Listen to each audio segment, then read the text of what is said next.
on to our Finance Committee meeting today. We appreciate staff and our board members for being here, and for all of you for that are out there that are listening in.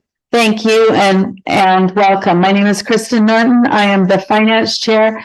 I represent District 15 in Southern Utah. Board Member Straight, would you like to introduce yourself?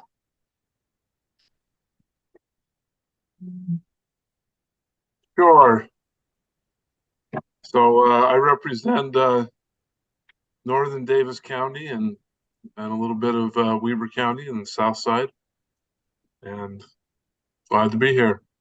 Great, thank you. And Chair Moss. Jim Moss, District 12. I represent Orem up to Midway and out through the basin to Vernal. Wonderful. Board Member Davis, our Vice Chair. Would you like, oh, there she goes. Good morning. I'm Cindy Davis. I represent District 11, the northern part of Utah County, and up into the southern part of Salt Lake County. Wonderful. Thank you all so very much.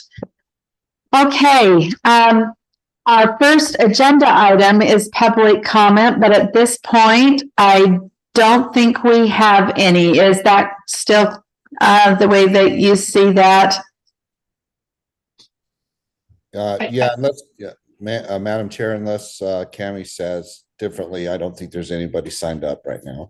The only question I have is Executive Director Royce Van Tassel requested it on an item, but I'm not sure if that item's being moved to the next month. On item 11, the data sharing for advertising. And I understand that it was being moved. Correct? Yeah, correct. That was my take. And if the chair is in concurrence, then yeah, we're going to move that one to January. Okay, then that's what we will do, and we can hear from Mr. Van Tassel in January. Look forward to that. All right. Item 2.2 is an information item. This is a recognition of progress, achievements, and improvements. And we'll turn the time over to Deputy Superintendent Scott Jones. Thank you, Madam Chair. Just in the interest of time, as the committee members know and the public knows, because we've been doing so great, getting through all the action items the last couple of months, we've had to defer these two very important information items, both the PMR for the USIMS and the PMR for Utah grants. Those are program monthly reports on the progress. So, Madam Chair, if you'll recognize Director Felt and or project leader Katrina Brinkley, we can do the deeper dive on USIMS to start with, and then at your direction, we can go to the PMR on Utah grants with Rebecca Nielsen. Thank you very much. I know that they are both here. I talked with Director Felt for a minute, and I'll turn the time over to you, and then you turn the time to Katrina as you see fit, Director Felt. Thank you. All right. Thanks, Madam Chair. Yeah, I'm just going to go right ahead and turn that over to Katrina and let her get going on the presentation. Thank you. Thank you. Thank you, Director Felt, and thank you, board members. We are excited to be here and to finally get around to this month.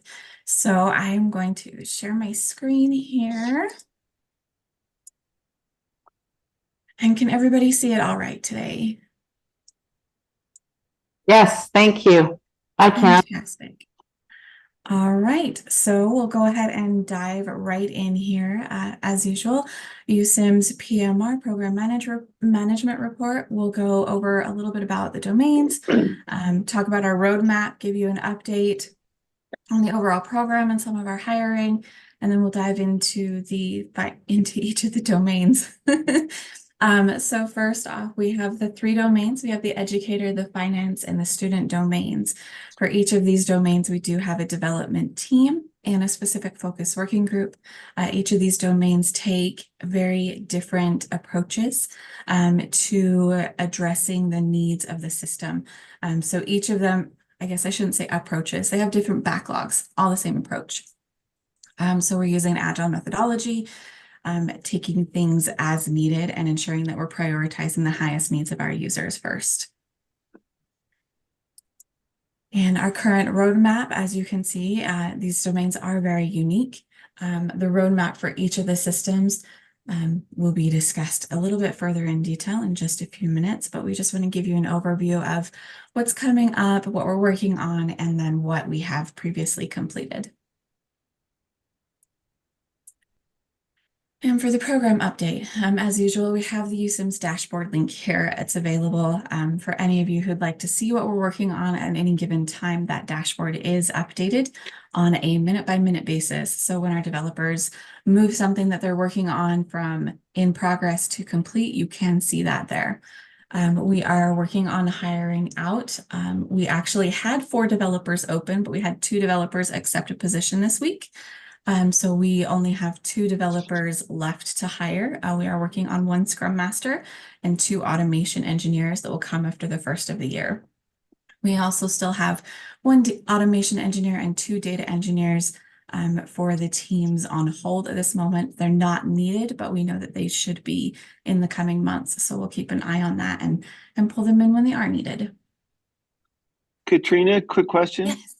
I apologize. I'm on my phone and I'm having trouble accessing my hand raise function.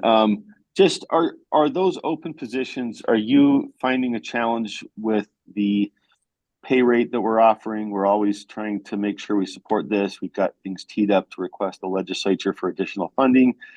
How are you looking in terms of the ability to recruit at current pay levels? Yeah, USIMS is well funded thanks to the board and the legislature, that we have not seen that funding issue, particularly on our program. I can't speak for the rest of the IT programs. That would be more Director Felt. And Jared, would you like to chime in on that? Yeah, real quick. Yeah, the chair, the increases that you're speaking of affect the FTEs in our section. And that has helped greatly. Our turnover rate has dropped dramatically. But as Katrina said, USIMS is funded just fine, and they're able to pay what the market rate is. Great. Okay. Thank you.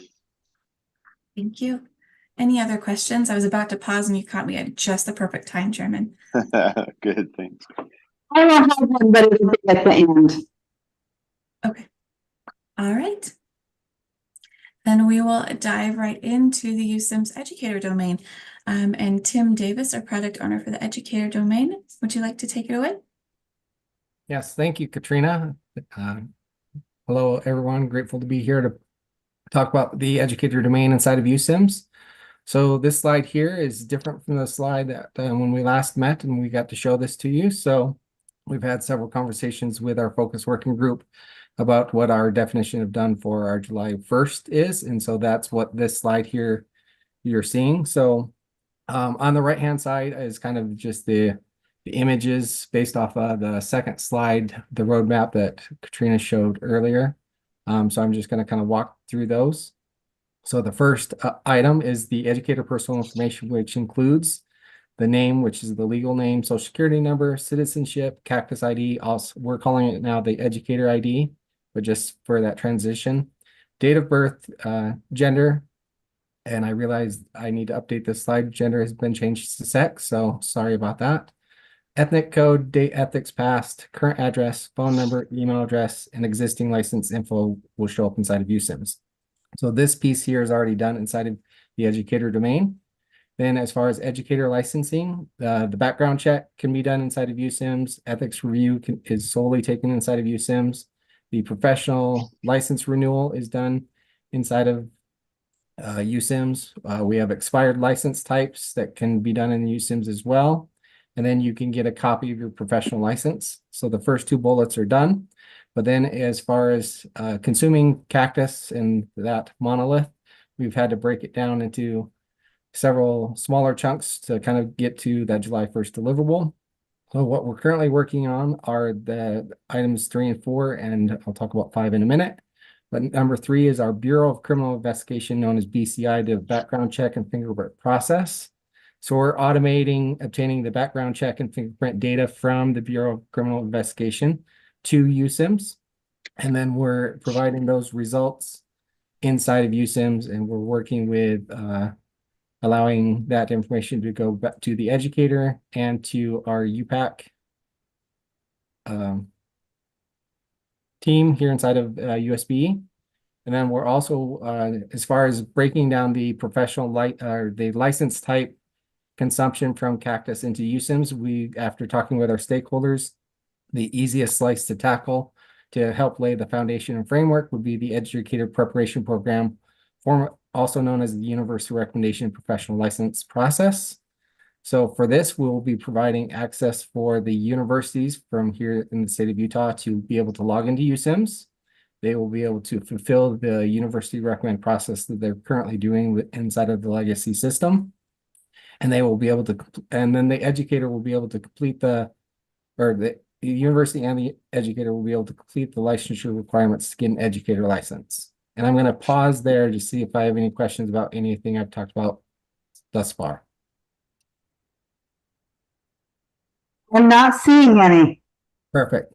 So the last item that we have, so we met with Ben Rasmussen with our Utah Professional Practices Advisor Commission to get some requirements and business process to look at what the educator domain can do for that by July 1st. So I know we meet in January, but by February, we'll have those details worked out, and this slide will be updated with the items that we'll be undertaking. I have one question, if I could. Of course. On the licensing element, you've got the university recommendation. What's the full scope of compatibility for Apple, for competencies, for stuff outside of the kind of the university element of licensing? Will this encompass some of that those other alternative routes? Yeah, I don't know who's talking, so I don't. Sorry, this is Chair Moss. I'm sorry, I'm kind of sorry, Chair here Moss. on my phone. No, I thought that was you. I just couldn't see on my screen. So yes, after talking with our stakeholders, the Apple program came up. That will be a post July 1 requirement. That would be done inside of the educator prep program inside of USIM. So we'll be gathering the business requirements for how Apple's done outside of with USB and its partners, and then seeing what we can incorporate inside of the USIMS domain. Okay, great. And does that include all alternative routes as well? I mean, Apple can, yes, is in a sense alternative, but there's also competencies within a regular associate or professional license. Does that all encompass within this? So I'll say yes, but as we meet with the stakeholders and get more requirements, we'll kind of understand more of what that process is and what can and can't be done. And so we'll update this group accordingly.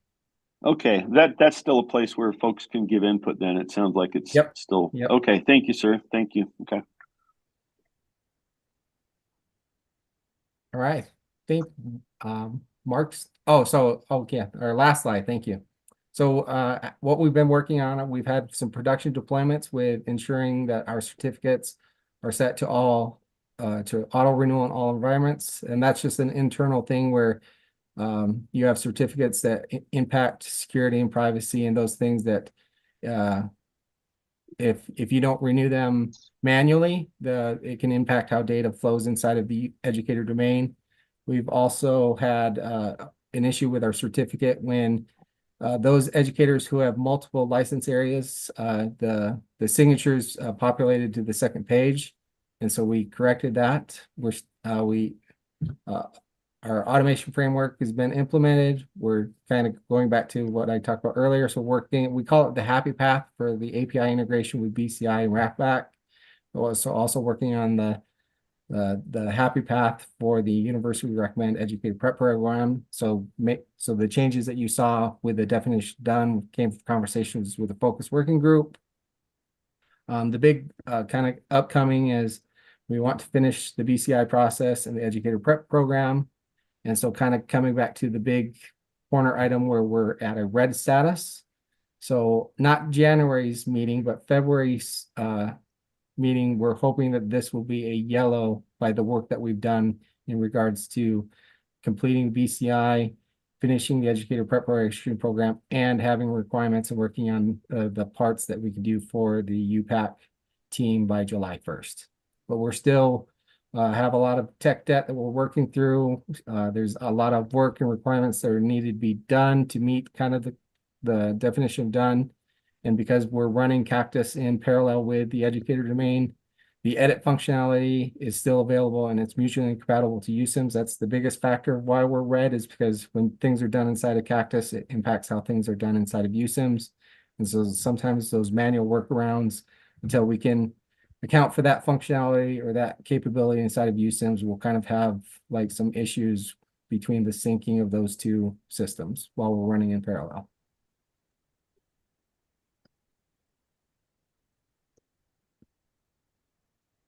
Great. I don't see any other hands. So who's up next? That would be Mark Wattups, our product owner for the student domain. Okay. Thanks for the introduction and happy to be speaking with the committee today. So again, this here, some of you have seen this slide before. This just outlines, in a format that's congruent with 53E-3-511 around the student backpack. We've tried to be laser focused on meeting the legislative requirements around this. And this slide just kind of shows, similar to Tim's slide, just shows a breakdown of how we're defining each of these different areas, what we're tackling, and you'll see others to be decided on, say, for instance, as an example, demographic info. You see others to be decided. We've really tried to take an approach of discovery, where we're trying to understand where we can not only get things in place, but where we can add value above what our current systems offer in the way of like user benefits. So you'll see some bullet points that have others to be decided, mainly because as we discover new items, we look at our capacity and see if we can insert those items into the roadmap, as well as better understand the scope of what we can accomplish in those categories. Mm-hmm. Any questions on this slide before we kind of get into the kind of the functionality piece of this? Well, my questions are on this particular area. So if you want to answer them now, we can do that, or start this discussion now. If you would prefer to wait to go to the next one, you just guide me. You mentioned there that, legislative, the deadline of July 1st. Are we going to make that on the student data domain? That's a great question. It's something that keeps me up every night. I think we're in a yellow, meaning I'm cautiously optimistic. A lot of it will depend on the scope. We have to focus first and foremost on getting to, you'll see that reflected here under right now. We prioritized getting at least an API stood up and testing with an SIS environment. We're working with Aspire as well as PowerSchool and Skyward to be able to ensure that what we have works and we get that scaffolding in place. So the short answer to your question, Secretary Norton, is I'm cautiously optimistic. We're at a yellow, as I mentioned.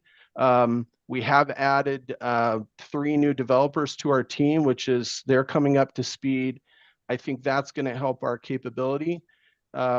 It's a matter of making sure that we have the pipelines in place so that if there is data points that we've missed, we can go back and we can, like say student demographics, maybe there's something that now has changed, and come May, we need to add that it's easier to do that. Hey, and I like your analogy there of pipelines. I think maybe a broader discussion, and maybe it's already been had and I just am not aware of it, and I can be brought up to speed, but maybe not. And that is, when do we need to decide what information we are going to allow to go into those pipelines? Who's going to be deciding that? And when does that need to be decided? And Jared, you know, Katrina, and you know, maybe we need Aaron on this conversation. I don't know, but especially Chair Moss. But I don't want the board and our discussion of data privacy to slow it down if they are waiting for us. I want us to have that in place. If that's already been decided, great. But and yesterday I noticed, you know, we had questions again in public comment. And so I just, you know, I've been staying up nights worrying about this other part of what are we putting in there and who is going to have access to this. So can anybody fill me in on that? Yes, we've got you covered. So Katrina, Deputy Superintendent Scott Deputy Jones Jones. has his hand up. Yeah. Head Superintendent Jones. Thank you, Madam Chair. I think one thing I would like to emphasize with all three domains in the July 1st, 2024 date is the word capability. I really feel strongly that USIMS, that the infrastructure that is USIMS, will have the capabilities that are currently required by code and/or rule. To your question about data and who decides what data can move in and through the infrastructure that is USIMS between SISs. SIS is from LEA to LEA, what data comes up and is, you know, Graduation. stored. Yeah, go ahead. Did somebody say something? I just said, yeah, graduation. Right. Yes, ma'am. Yeah. So what my proposal is I really think this is a good time and you know, leadership and can decide where it happens. But what really should happen right now is it's time now, you know, before July 1st of 2024, so the board and the public can see what exactly we're collecting, you know, what we collect on the October 1 counts, what all the data is stored up here. And really a big part of this, and Director Bruff can jump in here, correct me if I'm wrong, but big part of this is the UTREX specifications, right? And I think there's probably a good understanding within the public and, you know, of course, our stakeholders being the LEAs on what we do require data to come back and up to us. The thing is that by doing that, I think starting there with UTREX specifications and then also ensuring that, so like with the Student Achievement Backpack, there are concerns about, well, what's the role of parents in deciding what they want precisely in their student's record to transfer? Should the student enroll half-time, you know, in a charter school and then half-time in a district? You know, what exactly gets shared between those? If the student transfers from a district school to a charter school, what precisely can be moved or not between those LEAs? Do they have access anyway to all of the data elements? So my proposal is that beginning next month, we do a review of currently what we do gather from the LEAs, so that starting in a committee, and that way, as we progress in the 6 months towards July 1st of 2024, we can you know, basically carve all this out. I know that took a long time, but that's the short of it is that in a committee, it can be this one, law and licensing, standards and assessment, wherever, but and up to, you know, the board. I really do feel it's time for a review. So, and I see Director Bruff has his hand raised, ma'am. If you could recognize him, please. Director Bruff, thank you. Good morning and thank you. Aaron Bruff, Director of Data and Statistics. Yes, that was, I don't want to take from what Scott just said, like, oh, okay, it looks like other work. But with that said, letting you know some of the, when I say some, there's a lot of triangulation going on between the current UTREX. And so sharing with you is data and statistics, the IT team, the privacy team, and the data stewards with the data governance. We're doing multiple fronts. So one of those is looking at everything that we collect right now inside of UTREX. And we're finding basically the reference to the justification. Is this legal from the legislature? Is this coming from the board? Privacy's been working on that process. We're going through kind of on this data catalog saying, okay, here are all the elements that we're currently collecting. So just letting you know, there's that side of it. There's also retention, but we won't go into that right now, but just we're working on that component. And in addition, so as we map that out, then working with the USIMS teams, as they start getting these elements online, then we'll using, for example, the said standards global identifier, where we can say, this is what it means. Okay, this is where it's at over here, and making that alignment. And so that way we can start better showcasing, saying this is exactly what we have. And so as we transition from the UTREX over to USIMS, we'll be able to say, here are all the elements. Just so you know that's the process that we're going through when you, and I'll stop right there. Thank you very much. Okay, my second question has to do with kind of more the student registration, or, you know, where are these students right now, especially now as our education system becomes more complex, and as the LEAs and the charters start registering students for next school year, I don't know how this is all going to fit together, but I know, you know, SEATS is supposed to be working into the student domain, and will also probably be subsumed. And is that going to happen in time for the registration for next year, and our SLEP and our online students, where they are and how they're being accounted for? But I don't know who to ask that question to. I can take most of that one. Oh, Director Felt, did you want to answer? No, go ahead, Katrina. Okay, thank you. So we are working independently with another SEATS team to ensure movement for a deadline that they have. However, for registration of students of the next year, it will still be in the SIS, just as they are doing it this year. Our goal is to just have information transferring from SIS to SIS. So they will register in their current SIS. If they choose to transfer, that information will move via USIMS. So we're acting as a data movement rather than a registration system or anything like that. Okay, thank you. All right, I think that covers it. Okay. One thing I'll add to in relation to privacy and data retention, you know, to understanding that this is something that, you know, a lot of our constituents in each of the different districts are concerned about. We have a monthly working group right now. So as, at least in the student domain, as we're going through creating this functionality, we're also going back through and taking a look at, okay, how long do we retain this data? How, and being very transparent about at that, and doing kind of that review. So in preparation for, you know, Scott mentioned getting that committee together, we've tried to get out ahead of that and start doing some exploration so we can expedite that. Okay. Just transition here. So recent wins, we have, you know, the pieces here in place that I listed out for student demographics.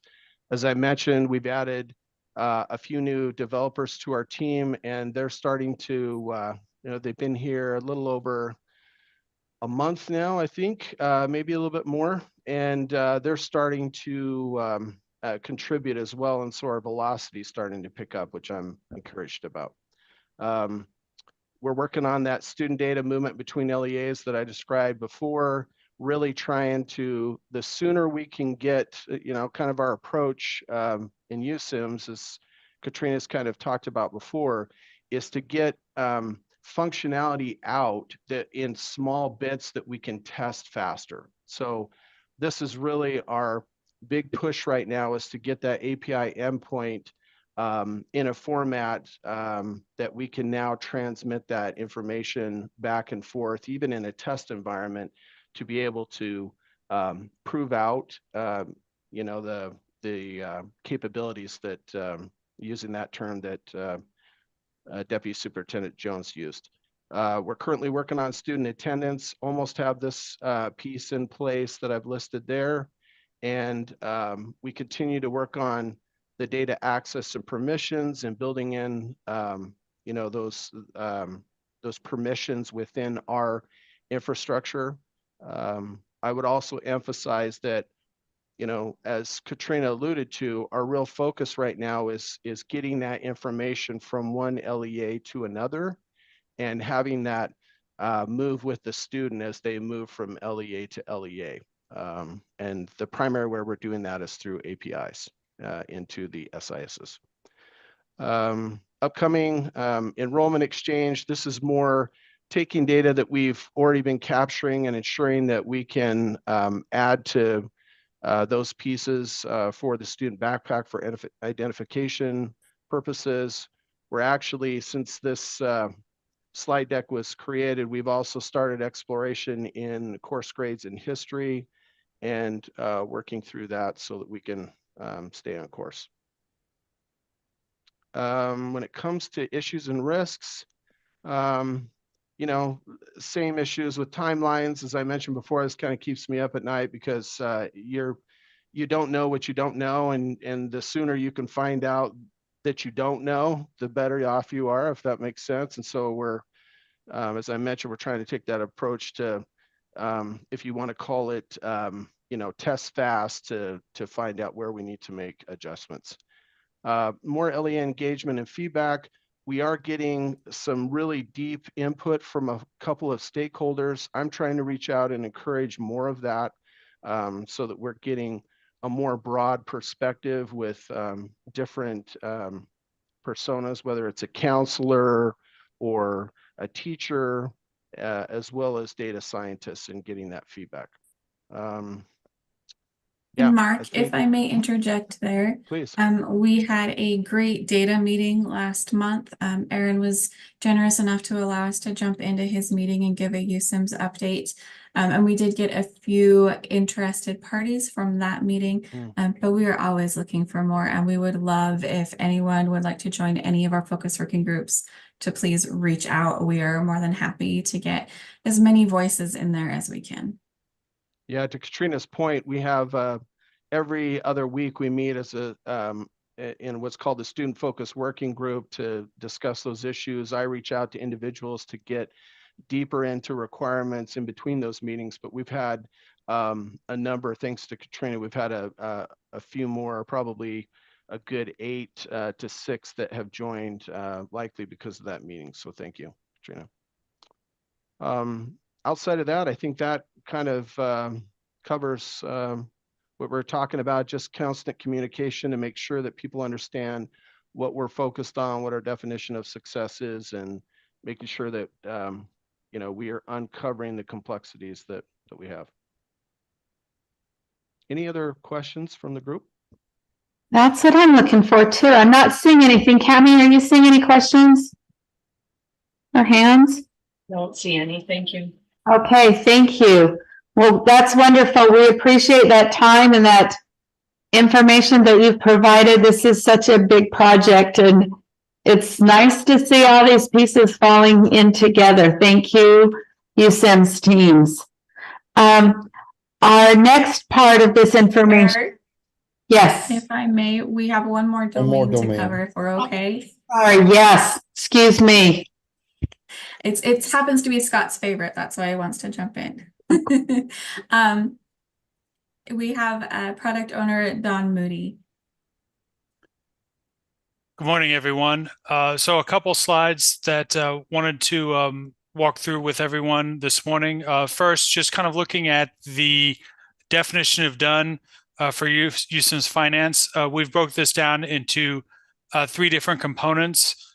One kind of being the foundation, being able to digitalize the USB account codes and rules that are available for the LEAs to use. This is something that we had to do for kind of our part 2, and this is largely in place now. We've just got a couple tweaks and updates that we're making to integrate this functionality with the other USIMS domains. And as far as kind of the major item that our team is working on is the finance API, and that's being able working, building something within USIMS that we can automate the budget and actual submissions that the LEAs provide to USBE. So I'll talk through a lot of that here in our next slide. One of the updates that we had about 6 weeks ago to our definition of done was in kind of our line number 3. In talking with the focus working group, they were very clear with us that the indirect cost as part of the financial submissions really goes hand in hand. So we've explicitly called that out in part 3 of our definition of done, and that'll be one of our 2 major focuses here over the second half of this fiscal year to get that in place. So I'll pause right here real quick, and I'll spend the bulk of my time kind of going through our recent activities, but just wanted to pause in case anyone has any questions before we move on. I'm not seeing any at this time, Don. Okay. So looking kind of at the current and upcoming work that the finance team is working on right now, our major focus the last couple months has really been around the second item there in our definition of done is the finance API. We're going to be releasing that to the third-party vendors here in the next few weeks. So looking forward to getting that out the door. We actually, since the PMR has been updated, we've actually we're completing the validations for the program and locations item. That's the third bullet point under the kind of right now activities.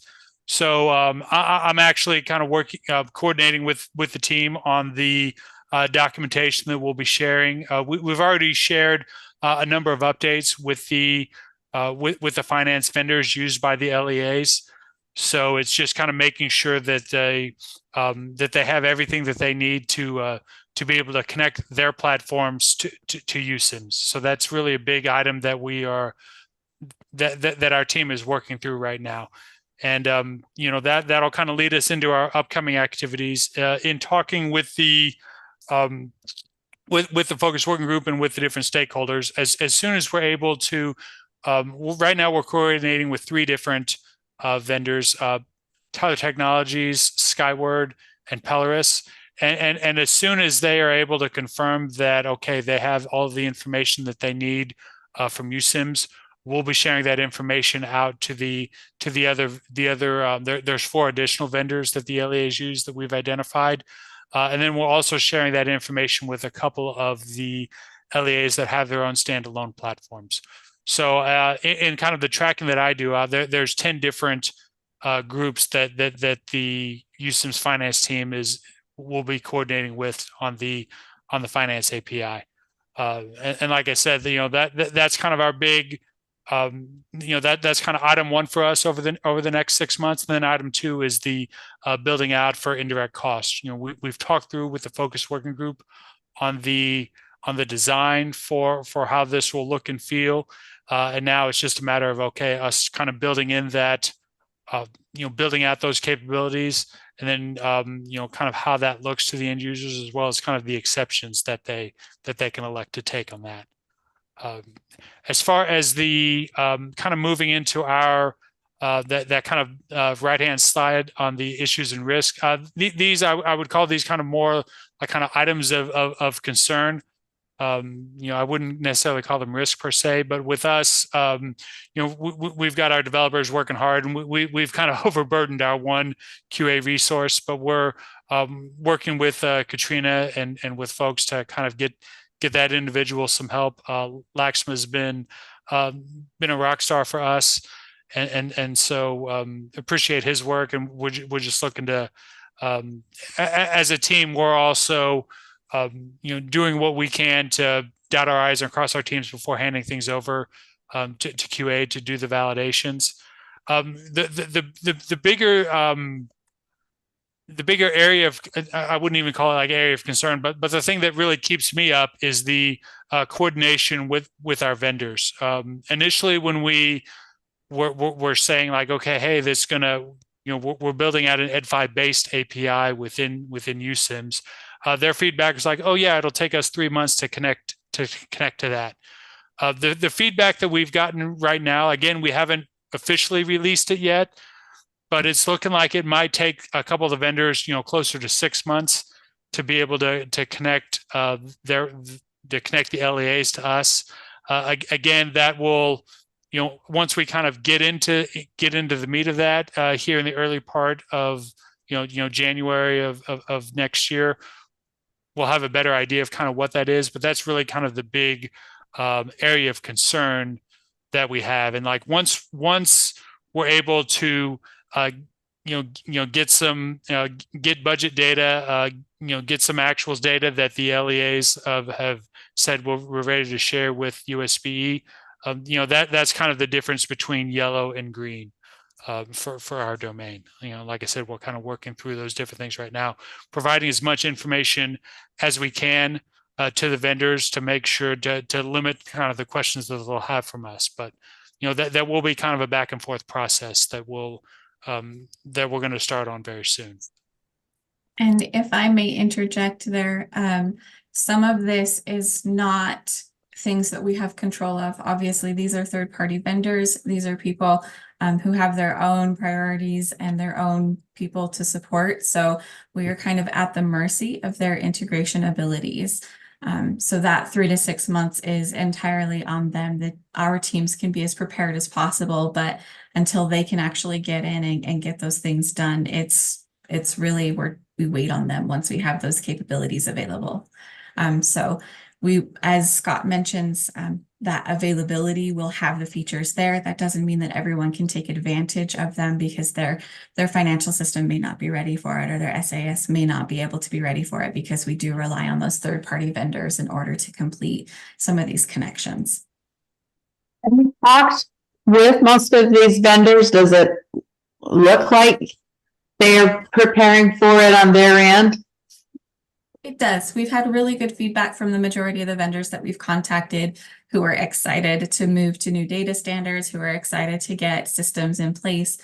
We have some districts who are excited about getting their systems updated to some of the latest versions that our API supported. So we've had a lot of good feedback. We've also had some concerns from some of the districts who are concerned about moving their financial system to a completely different system because what they're using right now doesn't have that ability, or they need to find a system that does.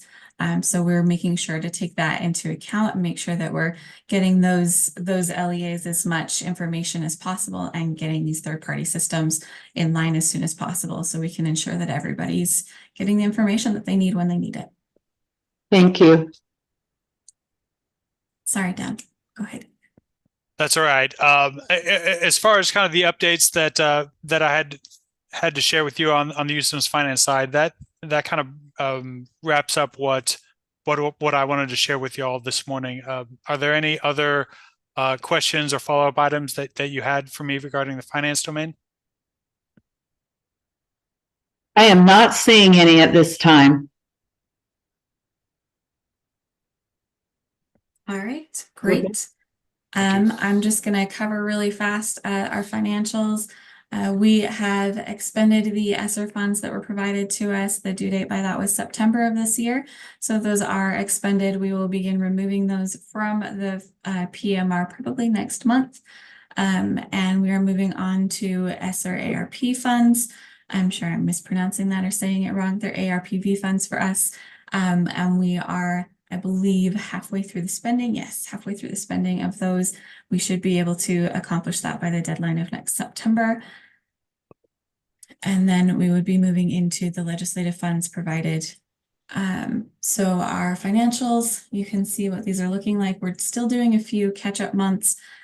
We find that the state closes our I would forget the name right now, our PO, our purchase order for the year, just about every July. So we spend a couple of months on lower ends and are able to catch up once that PO is reopened. So that is what happened in October and in September.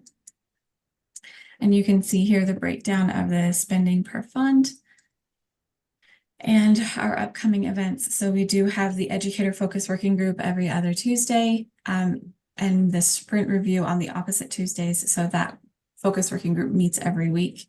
The Student Focus Working Group and Sprint Review happens every other Monday, and the Finance Focus Working Group and Sprint Review happens every other Wednesday.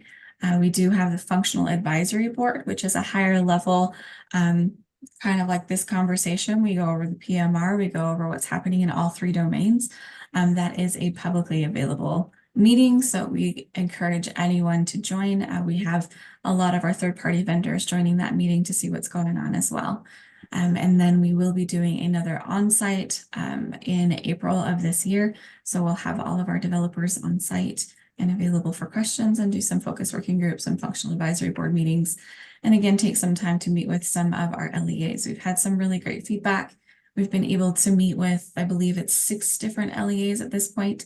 And we'd love to hear of anybody who's interested in having some of our teams come visit them. And that is my last slide. Thank you so much. Board members, are there any other questions or comments that you would like to add regarding USIMS? Doesn't look. Oh, go ahead, Cindy. I'll just quickly say thank you. I know this is a really heavy lift, and there's lots of stumbling blocks and lots of sleepless nights I'm hearing too. So your efforts don't go unnoticed. So thank you. Yeah, this is a massive, you're right, a massive undertaking, and it's going to be a worthy celebration for all involved when it's finished. Thank you so much. All right, unless Deputy Superintendent Jones wants to direct me otherwise, it looks like our next item that we will be discussing is an information item, and it's a program monthly report. Nope, sorry. It's the program monthly report for Utah grants, and grant manager Rebecca Nielsen will be addressing us. Madam Chair, if I may. Yes, sir. Hey, so one thing, and I know Rebecca will do this, I just want to call out everyone's attention to the fact that a lot of the things we're doing in Utah grants is tied into recommendations coming out of the reporting and requirements task force.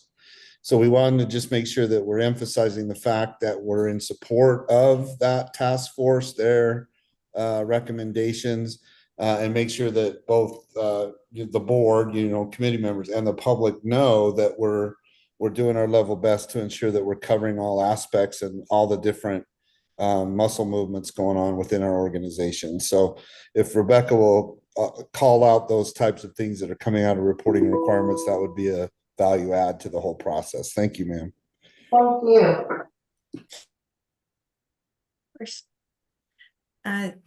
Thank you, and I appreciate the opportunity to meet with you. I'm going to share my slides.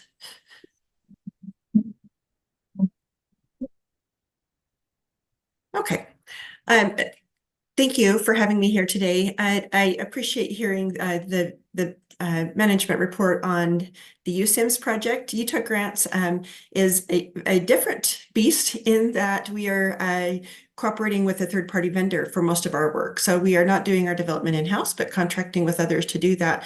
But we are very much engaged and participating in that development and directing those efforts with our vendor. So just wanted to point out that difference. And as Scott mentioned, our primary focus as we go into new development activities with our vendor is focusing on reducing LEA burden. So as we are developing additional functionality within the system, our number one driver is how can we make this easier and less burden for all of our users. Just as a reminder, our goal in this year's upcoming development activities is to implement a consolidated grant as part of the GovGrants application process.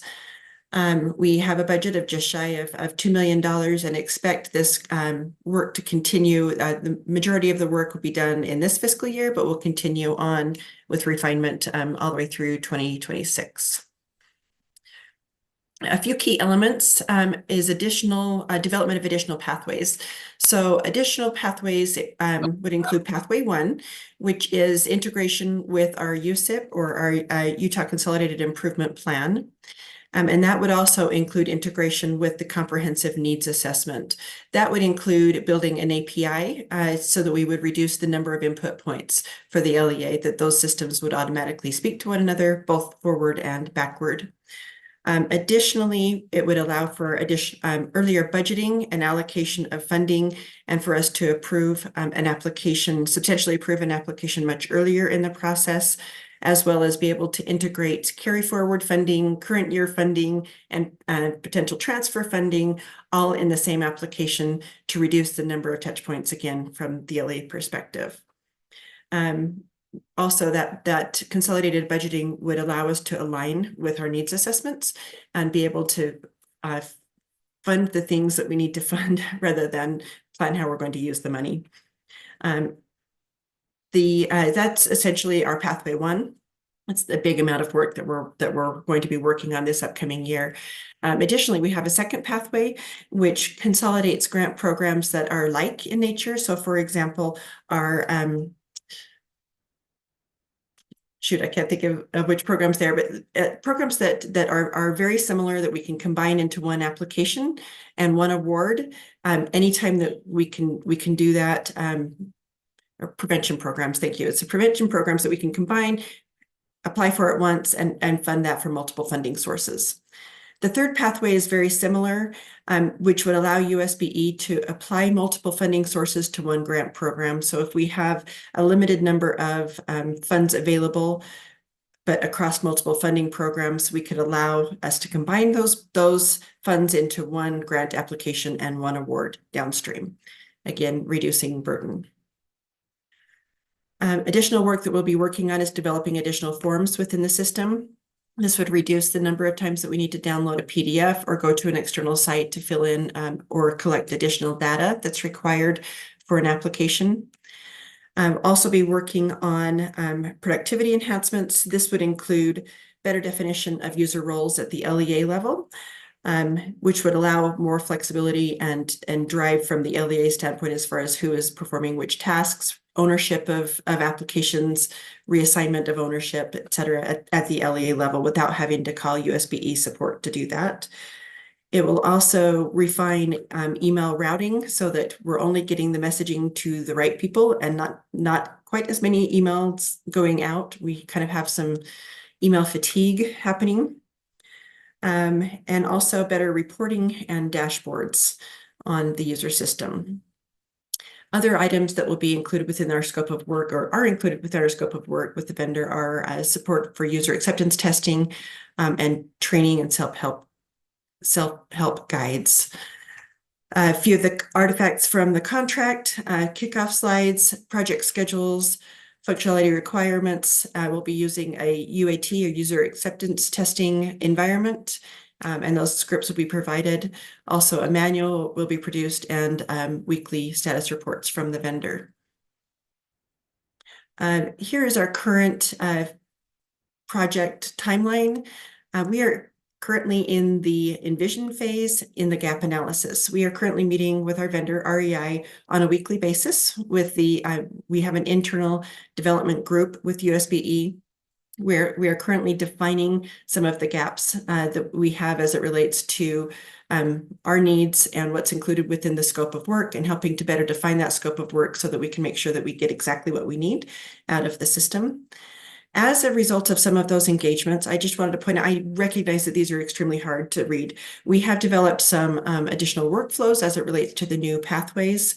Wanted to point out the area in blue. I don't know if you can see my cursor.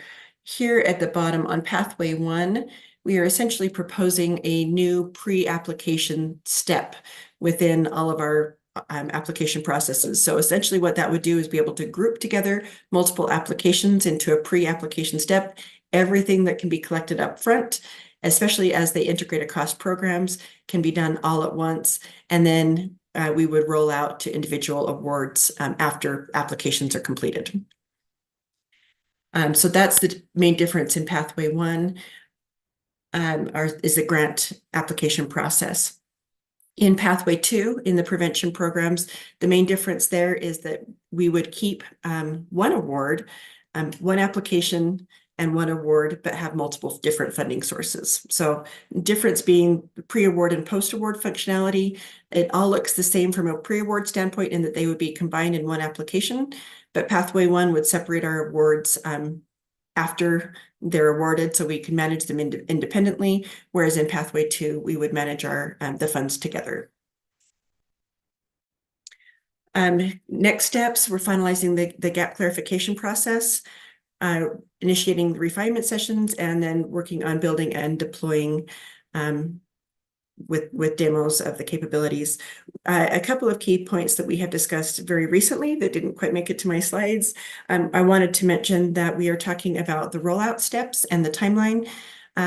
Initially, we had hoped to roll everything out in one big rollout.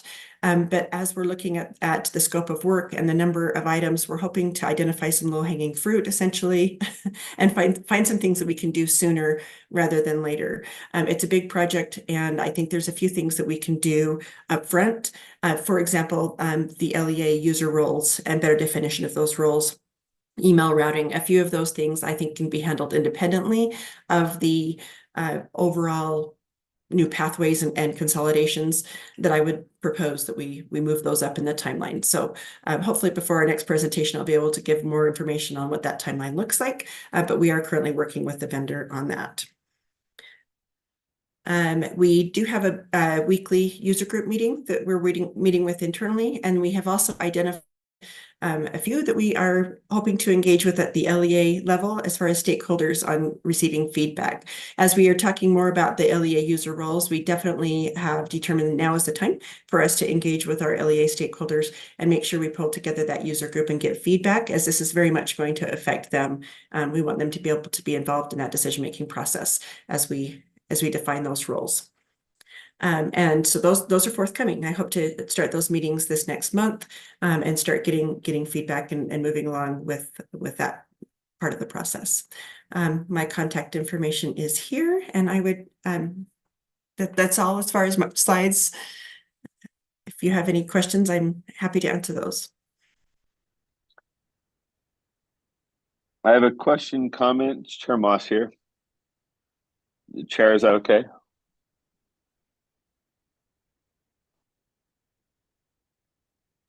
I'm sorry, I was muted. Yes, thank you very much. Let's go ahead. Hey, I just wanted to say thanks, Rebecca. This is you've all heard this, but Vice Chair Davis and Member Strain and I are all on the reports and the requirements group, as Deputy Superintendent Jones mentioned. This work is a lot of technicalities and minutia of getting the right information through the right channels. But I just want to say thanks and to acknowledge that this contributes to student success. This is not the kind of thing that makes headlines, but we hear from folks that sometimes the application process is daunting, and so they don't go after certain grants that could be helpful for their schools. This makes it more likely that they will do that, and every hour that this is made more efficient is an hour they spend on thinking and working with their teachers or their students, especially in some of our smaller LEAs, where they're wearing 5 hats. So this is a big deal. And I just want to say thanks for all the thought that's going into making this more, accessible and efficient for our education leaders. So I don't have I have a couple of questions, but I'll direct those offline and just kind of talk through some of that. I'm excited for what's next and wanted to say thanks. Thank you.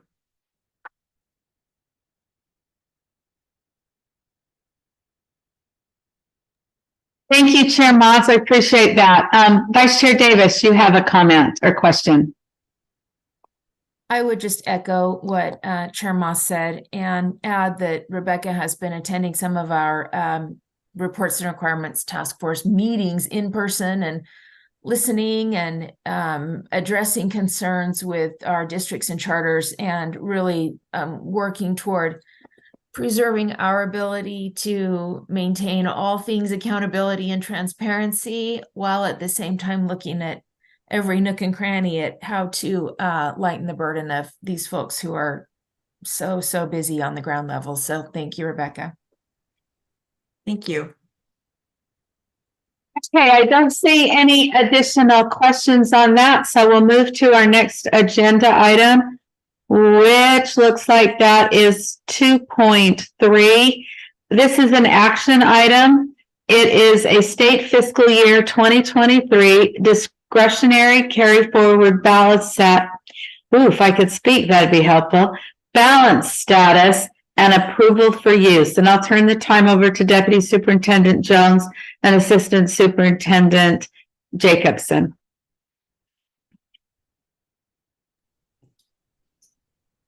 Yes, ma'am. So thank you, Madam Chair, members of the committee.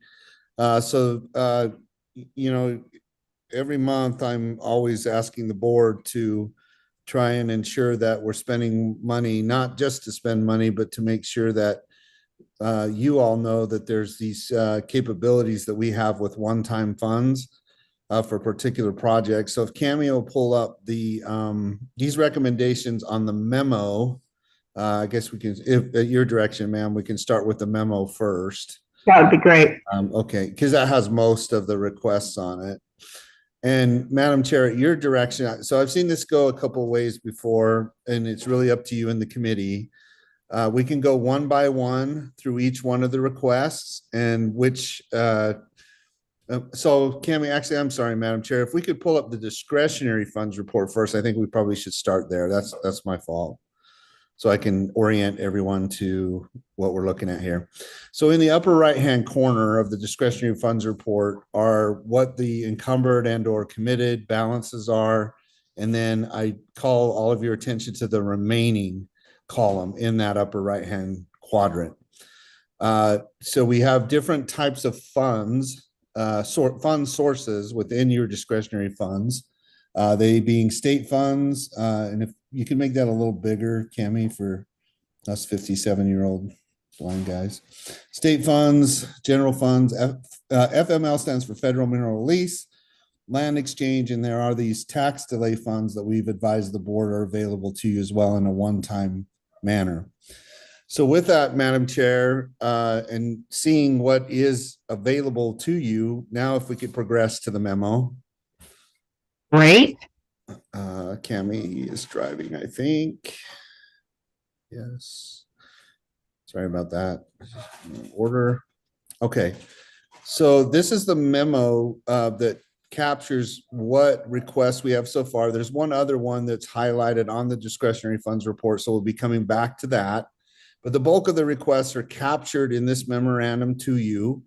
And so going back to what I was saying earlier, I've seen this process done a couple of different ways in the past.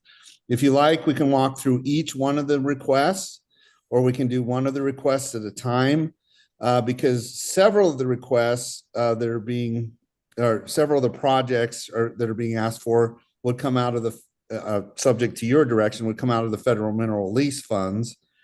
Others would come out of the tax delay funds. So yeah, this is the memo I'm talking about here.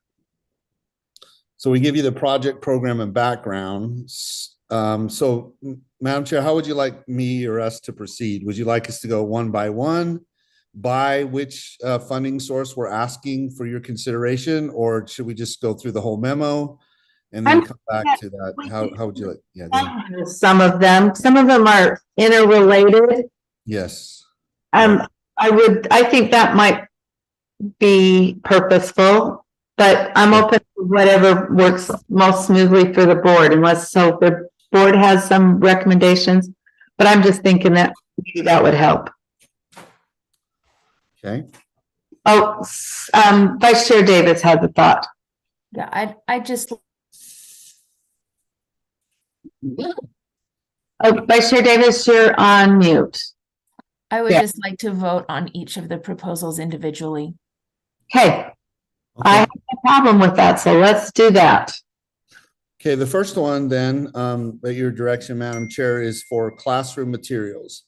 And staff are recommending that if the Finance Committee recommends to the board to support this particular request, we're recommending that it come out of the available tax delay funds.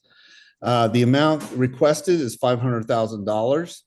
And then I won't read, word for word, the justification or background, if you will, of, the request itself, what it's for, what it's designed to accomplish. But we can pause and let, Finance Committee, if they haven't read it already or want to just review it one more time, before we proceed with voting on it. I recommend we just do that now, ma'am. So classroom materials first.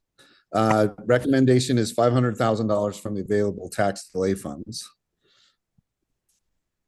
Board Member Bogus has a comment or question. Go ahead, Board Member Bogus. Yes, ma'am. Thank you. So as I read this on my screen, it's talking in particular, we're at $500,000 for cell phone containers. Are we limited to that, Superintendent? Madam Chair? Go ahead, sir. Yeah, the answer to Board Member Bogus's question is no.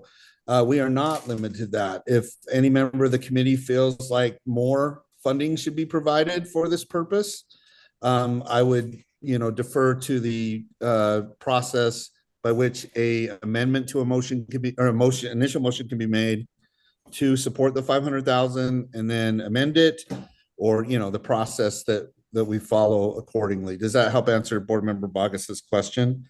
Ma'am? Yes, sir. Yes, ma'am. Does that help? Well, no, because his answer was clear to me that I did not ask my question well. I was actually not speaking about the monetary amount, Superintendent Jones. I was speaking about, this seems to be a very narrow scope, and we're authorizing a $500,000 for cell phone containers. And my question was really, are we limited to cell phone containers? Am I reading that correctly? Madam Chair? Yes, sir. Go ahead. Yeah, so I now I understand more. Thank you for the clarification. So in this case, yes, because the request is specific to cell phone containers, I think we would have to entertain some, and it can be like next month. If there's something in mind that's separate to, but maybe in support of cell phone containers, and what the recommendation is for, I would recommend that we do that at a later date. If there's more of a quantity needed of cell phone, or not needed, but is something that Board Member Bogus is looking at, that's fine too. You could ask, we're anticipating this to be a grant type program where LEAs would apply for the money to buy these types of items. And then, so I would say, yes, we're limited to this type of item based on this particular request, but there could be future requests made because there's over $4 million in the tax delay funds. Does that help better, or am I making it worse? Over. Ma'am, may I? I would say you've done a fine job answering the question. Thank you, Superintendent Jones. Thanks, ma'am. So with that, Madam Chair, hopefully there's been sufficient time for all the committee members to review this. So if we could proceed with a motion, that would be great. Thank you. I have a question. So the recommendation that I have combines two together. I am assuming, based on the fact that we are going one by one, that we will just read this first half of that. Would that be correct, Scott or Cami or Shamas or whomever is my assist at this, on this type of request? And right now I am working blind, so bear with me too. So anybody got an input on that? Did I lose you? Well, so ma'am, I'm here. Are you asking if? The action that I showed. The Finance Committee recommends that the board approves using $500,000 from the tax delay. And then it goes on to add the 540. So can we just go with the tax delay fund from the board discretionary funds for this program project, $500,000 classroom materials? Yes, ma'am. That's my recommendation. Yes, it's specific to the one request. and the $500,000 from the tax delay funds, which I think supports Vice Chair Davis's recommendation, to do them quote unquote one at a time. Okay, Yes, that's ma'am. excellent. Yeah, I see what you're saying. Thank you for your patience. Thank you all. Okay, so board members, the motion before the board, the motion before the committee is that the finance committee recommends that the board approves using $500,000 from the tax delay fund from the board's discretionary funds for this program project, which is the $500,000 classroom materials. Are there any questions or comments? Chair, may I? Yes, and Member Vargas, I can't see anything on my screen right now. So while you're talking, I'm going to go out and come back in. Will that be okay? Yes, ma'am. Thank you. I appreciate you. I guess members of this committee, I would just speak against this motion. I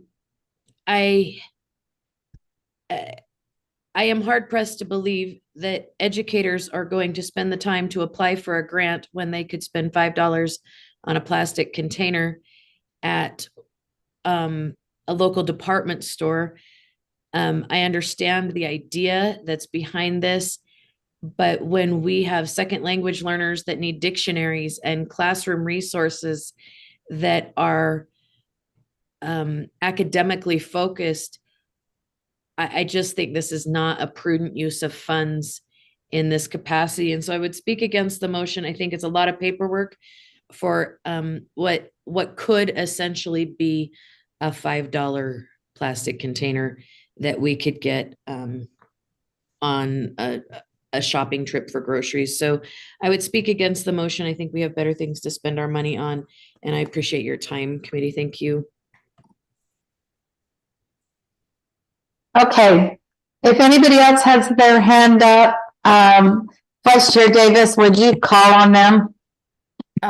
Yes, I have my hand up, but let me get back to a grid screen so I can see if others do. Member Moss, Chair Moss, sorry.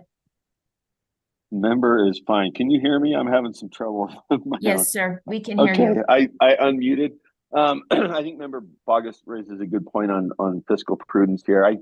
We heard a lot about this at the Excel and Ed, and we've been hearing it elsewhere. I think the benefit of this proposal is that it standardizes, it gives an opportunity to make sure that people have the discussion about this, that it's coming from a state supported rollout with the backing to make it work. And so it's not a mandate, but it supports this. And I think one of the things that we're seeing a lot out there in terms of supporting student success, because I agree, I mean, if we need support for our English learners, et cetera, the distraction and lack of focus in classroom management is just a chronic problem. And I think without being too heavy-handed, this proposal, it's not mine, I like it. It just, I think, supports something that really answers a dire need that both parents and teachers are seeing.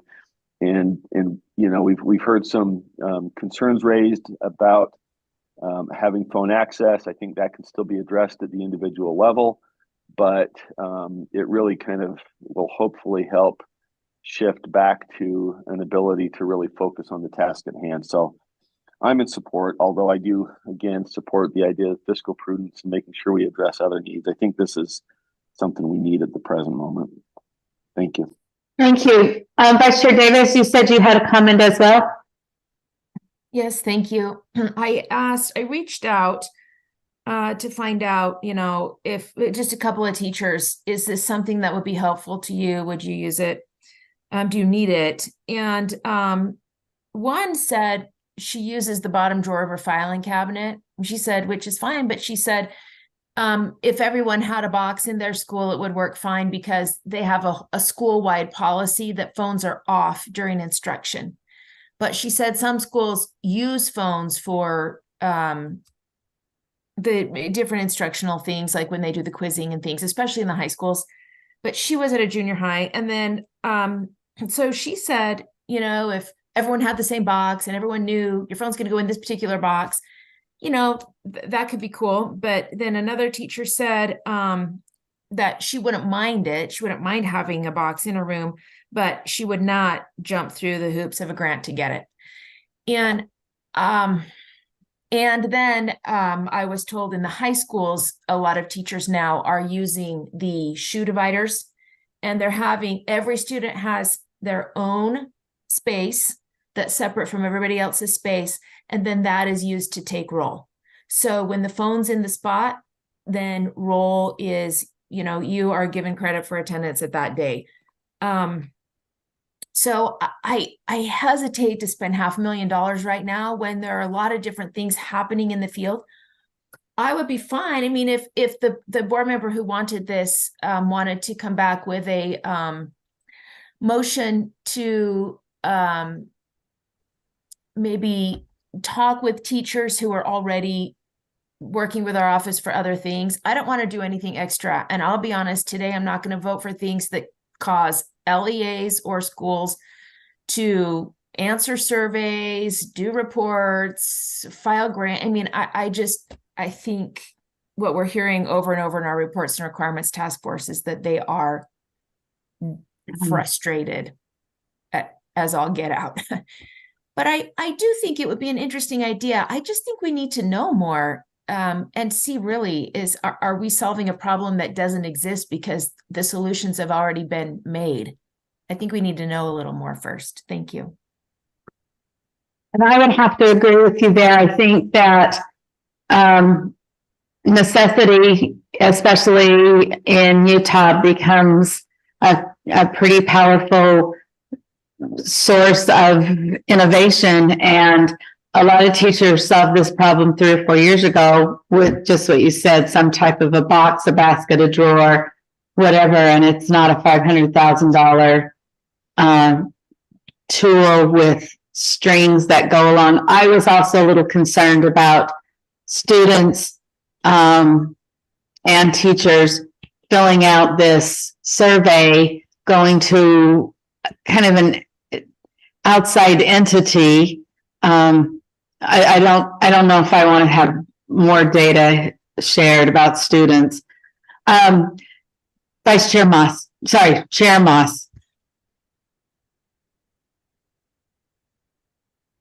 Sorry, let me put my hand down. Okay.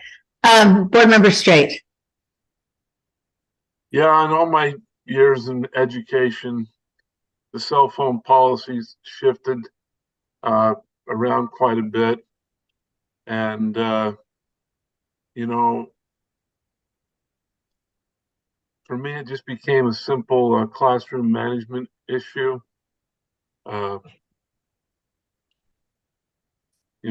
There were times when students would come to me before class and say, hey, my boss is going to be calling.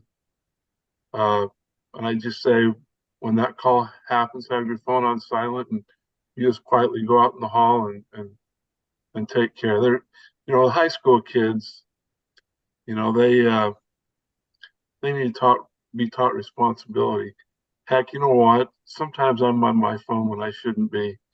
And look around the boardroom. Maybe we ought to give Chair Moss the containers and collect all our cell phones before class starts. Now, you know what? I think LEAs, they're aware of the issues. They have policies. Each level of elementary to junior high to high school, they're all different animals. Let the LEAs do what they do, and we'll support them. But yeah, that's where we're at. All right, seeing no additional hands, board members, let's go ahead and please vote. The motion is that the Finance Committee recommends that the board approves using $500,000 from the tax delay fund, from the board's discretionary funds for this particular classroom materials project. Go ahead and please vote.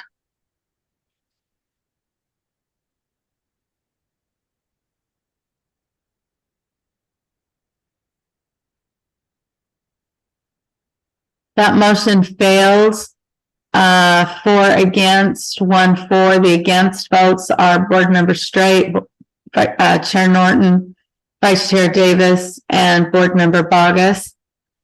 Okay, the other half of that particular recommended action is that the Finance Committee recommends that the board approves using $540,000 from the Federal Mineral Lease Fund from the board's discretionary funds for research and development, including $30,000 for family studies, $50,000 for a broad look at the structure challenges that face a school boy in Utah, $30,000 for a survey of the current landscape of SEL in Utah's public schools, $30,000 for math fluency in middle school classrooms, and $400,000 for Pathful Connect, a program to provide interns for our schools. Madam Chair. Yes, sir. Go ahead, please. So just so I'm clear, I believe that, and that, that's fine to what you just did, but I believe Vice Chair Davis recommends that we go cover families, even though all of these are recommended to come out of federal mineral lease, Okay. that we go one by one in this. Okay. Even well, I think so. I don't know. I mean, could you check in with her and see if that was her recommendation, is to go, do family studies first, or but I mean, given that they're all within there, that's fine. So. Okay, I didn't realize they were separate. Yes, go ahead. Vice Chair Davis, would you like to see these 5 items split up? Yes, please. Yes, okay. Let's first address then the $30,000 for the family studies. Is there anyone who'd like to speak regarding that particular request? If we could go back to the memo, I'm sorry. The memo details that particular item as well. It does. If you want project. $30,000 from available FML funds, the family studies, and this would be a study that would research how could Utah schools incorporate the success sequence within health education courses already established within schools. What learning objectives do health education 1 and 2 teach concerning the key components of the success sequence? And what portion of class instruction is currently focused on protective factors similar to the success sequence? You can see the IF Studies organization and the AEI organization are where the success sequence comes from, and there's more information up above there if someone would like to read that. Would you like it read, ma'am? Why don't you go ahead and read it just so that everybody has full clarity? Okay, so it says years of research coming from the Institute for Family Studies has looked at the sequence of life events for youth that lead to financial and marital success in the United States. These characteristics are also known as the quote success sequence, end quote. And these 3 characteristics, quote, getting an education, working hard, getting married, and then having children, end quote. This sequence can lead to achieving success no matter your economic background or race. The vast majority of Black, 96%, and Hispanic, 97%, millennials who followed this sequence were not poor by their mid-30s, along with 94% of millennials who grew up in poor families and 95% of those who grew up in single-parent families. And then it has research questions. The research questions are articulated as follows. How could Utah schools incorporate the success sequence within health education courses already established within schools? What learning objectives do health education 1 and 2 teach concerning the key components of this success sequence? What portions of class instruction is currently focused on the protective factors or similar I apologize, protective factors similar to the success sequence. And then the links are available there to ifstudies.org and aei.org. And that concludes the background material. Okay, it looks like Board Member Bogus, did you want to ask a question or make a comment? Well, I did have a question. I'm willing to cede time to Vice Chair Davis if that is appropriate. If that's okay with you, go ahead, Vice Chair Davis. Oh, I just don't know if which is more appropriate. I'd be happy to hear Member Bogus's comments. I was just thinking that kind of based on what I said earlier, this is something that I can support because, but if contingent upon, it doesn't require our LEAs and our teachers to do anything for it. You know, obviously, unless we amended some health standards later, that would change some things. But as I read through all of this, it seems like the research can be done based on information that's already accessible, and they don't have to dig into LEAs to more survey and more questions and whatnot. And I also want to say, I remember we talked about this very briefly when we passed our health standards, and this piece did not pass. And I remember specifically because I don't think we had enough time to delve into conceptually how to incorporate the concepts without just doing this catchphrase success sequence, you know. So I support this more kind of a thorough look at all of the components, and then conceptually, how could they be woven in to the standards, and then the success sequence could be referenced to, because names will come and go and research will ebb and flow. Anyway, so long story short, I support this if someone can tell me that it does not require anything right now from our LEAs. I don't see it does. Okay, let's go back to Board Member Bogus. Thank you, ma'am. My question is health ed an appropriate place for this?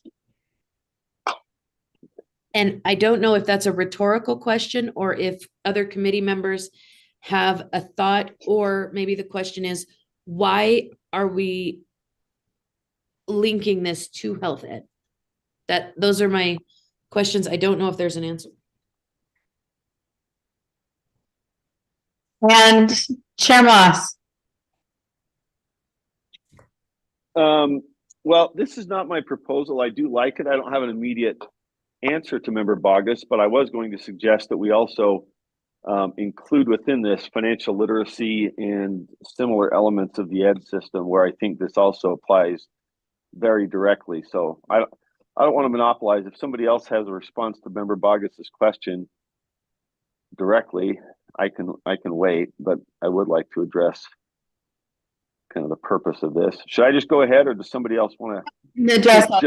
I have some more comments too, but I don't have answers. So okay, well, maybe I'll just make my comment then. I guess my suggestion would be that I don't know if it's an amendment or if this would fall within the current recommendation, but it does mention financial and marital success. So I would recommend that we amend, if necessary, to include research questions into not only health education 1, but financial literacy and, you know, similar courses, because I do think this has a lot of data behind it. Brookings isn't mentioned here, but they've done a lot of research here. It's really just kind of a pragmatic look at what helps you avoid poverty. And I've also seen research that something like 75% or something like that of parents who did not themselves follow that, you know, quote, success sequence, strongly recommend it for others because they see that it works. So I'll echo what Member Davis said, including her poetry, by the way. Something like names will come and go, research will ebb and flow. That sounded like the start of a song about this. Sorry, Cindy, but that came off kind of cool. I support what the same thing she said. I just think what works, that's a question. We could use some research into the Utah landscape on this that kind of says, how does this broad research apply here, and where might we take a look at incorporating this, whether by name or by concept, into sort of what we're teaching our kids about preparing for success, whether it's health or financial literacy.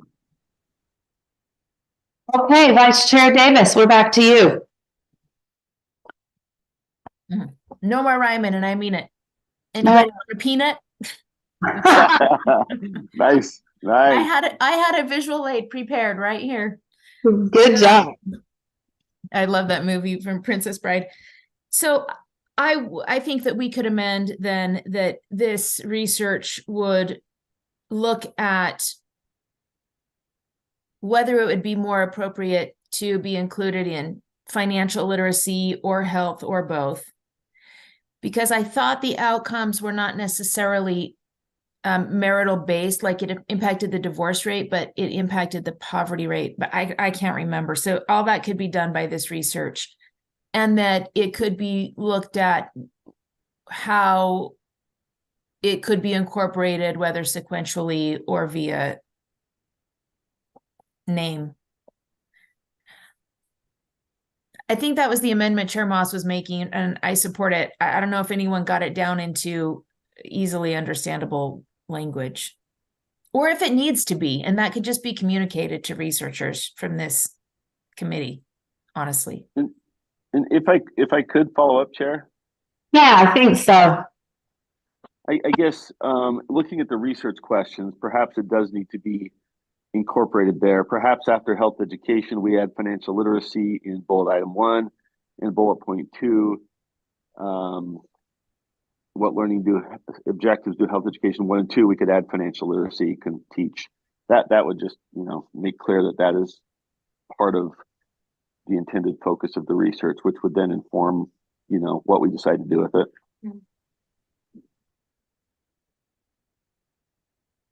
Board Member Straight. Yes, how do you get to the 30,000? 30,000 doesn't seem to really get much at this point. Or how did we come to that 30,000 mark? I don't have that information.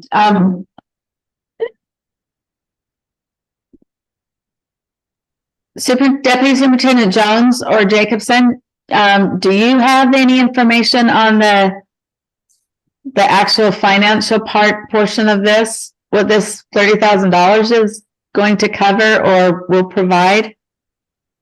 So yes, Madam Chair, this is Scott.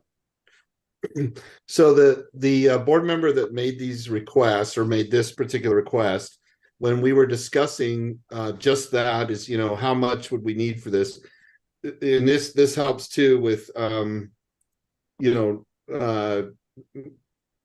allow me to, so if the finance committee makes a recommendation to the board to basically encumber or, to commit $30,000 for this research project, then we would take the appropriate processes. Well, and then if the board approves in January, we would take the appropriate processes in the procurement channels.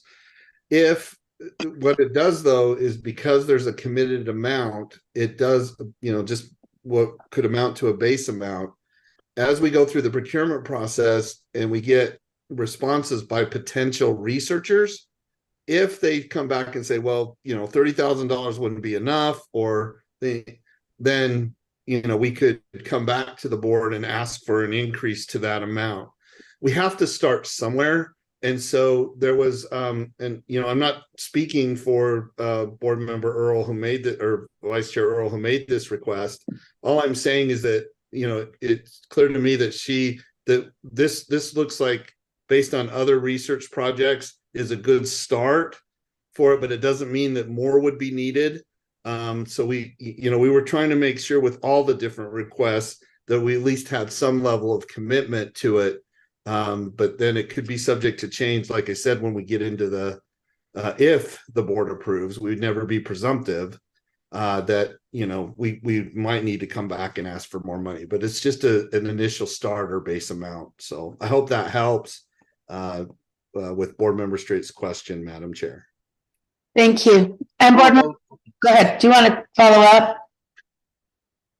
So as I look at this, it mentions this success sequence in quotes.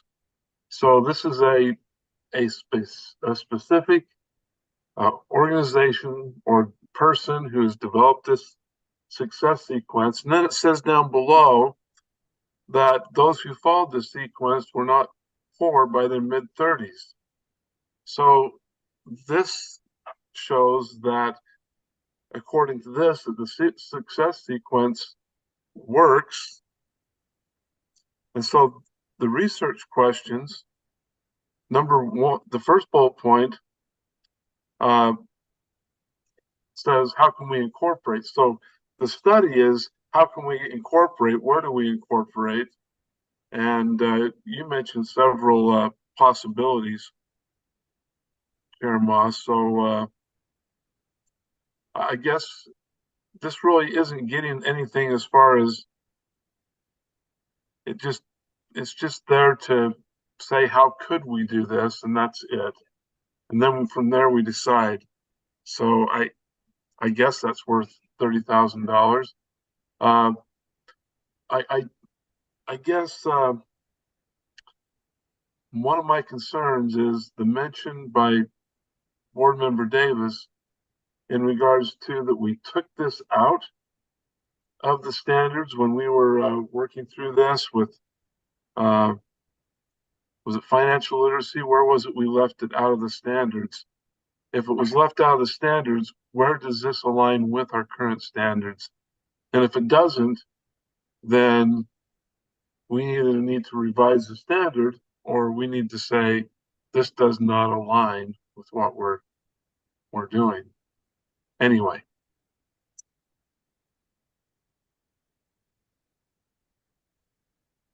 Vice Chair Davis. I think if I understand the question correctly, it was asking where the standards conversation was, and the standards conversation was in the health standards, not in the financial standards. But certainly whatever research comes from this could parlay it into either of those, and we would possibly need to amend or not, depending on how things come back. And yes, it would open the standards back up again. I don't think we, in this motion, that we are moving to amend the standards right now. And perhaps whatever research comes, it could be incorporated into the 5-year review. You know, health or 7-year review when it comes up. Health will come up in a couple of years, and then finance a couple of years later. Maybe it doesn't have to be open, the whole thing. You know, you just keep it and infuse it as needed. Deputy Jones. Madam Chair, just for consideration by yourself and members of the Finance Committee, if you recommend to the board, you know, this $30,000 be set aside or committed to this, part of the challenge here is we recognize the fact that these requests are coming from a board member who is decisively engaged in another committee at this time. So from a process perspective, I know there's a lot of questions about this. If you were to move this forward to the board, it was discussed that the opportunity then would be that the particular board member that, you know, proposed this would be able to speak to it more in front of the full board for that decision-making process, right? I just want to make sure that what we're seeking here is more of a commitment from the Finance Committee of these funds, subject to further development with the board and the individual making these requests. It's a chance, you know, I just want to make sure that, you know, that I'm sure the board member, Vice Chair Earl, would want to be here and answer these questions, but with, you know, concurrent committees going on, the thought was, well, if you do move this out of the committee, there will still be an opportunity for her to speak to these in more in-depth, provide more background if necessary, if it should reach the full board. I hope that makes sense, Madam Chair, just from a process perspective. Staff are not trying to promote anything or do that, but some of these questions, if you were to move it forward, could actually be addressed more in the board meeting. And I think you're seeing that, and everyone's seeing that. I just want to make sure, just to maybe clarify that or something. I hope that helps too. Thank you, ma'am. Thank you. Vice Chair Davis. Do we already have a motion on the table, or shall I put it on now? We move it. didn't put it on. We didn't. I move that we move research proposal number 2 to the full board. Would you like to speak to your motion? I already did. Thank you. Okay. Board Member Straight. Yes, and I'm thinking along the same lines. I do like the equity part to this this request to bring equitable success to all groups. So I think it's a worthwhile goal. Thank you. Thank you. Shall I read it the way it's written, Chair Norton? With the amendment in it? Yes. That I move that the Finance Committee recommend that the board approve using $30,000 from the Federal Mineral Lease Fund from the board's discretionary funds for family studies, and to include for family studies as outlined, and to include financial literacy research questions and similar courses. All right. Any other questions on this?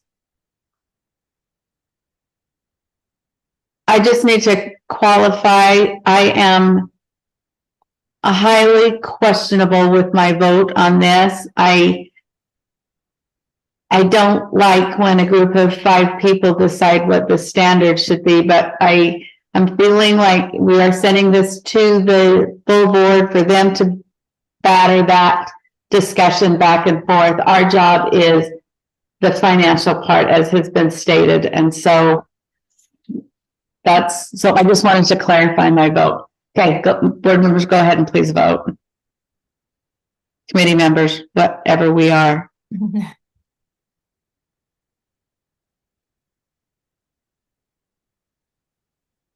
I'm looking for a vote from Chair Moss.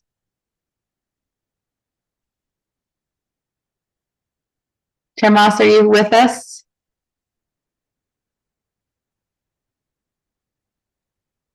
Madam Chair, he might be engaged with a situation in standards and assessment that's going on.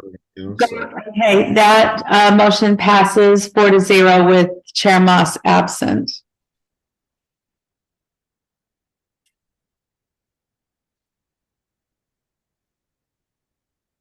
All right. So we are now on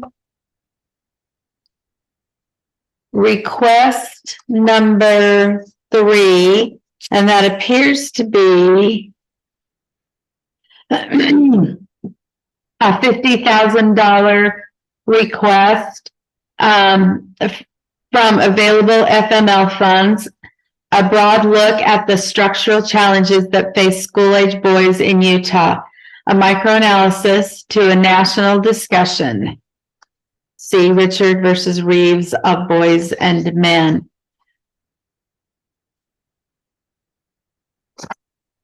All right.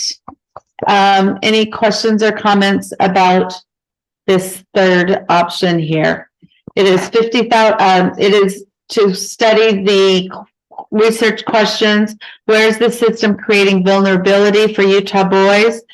What important roles do young men play in society?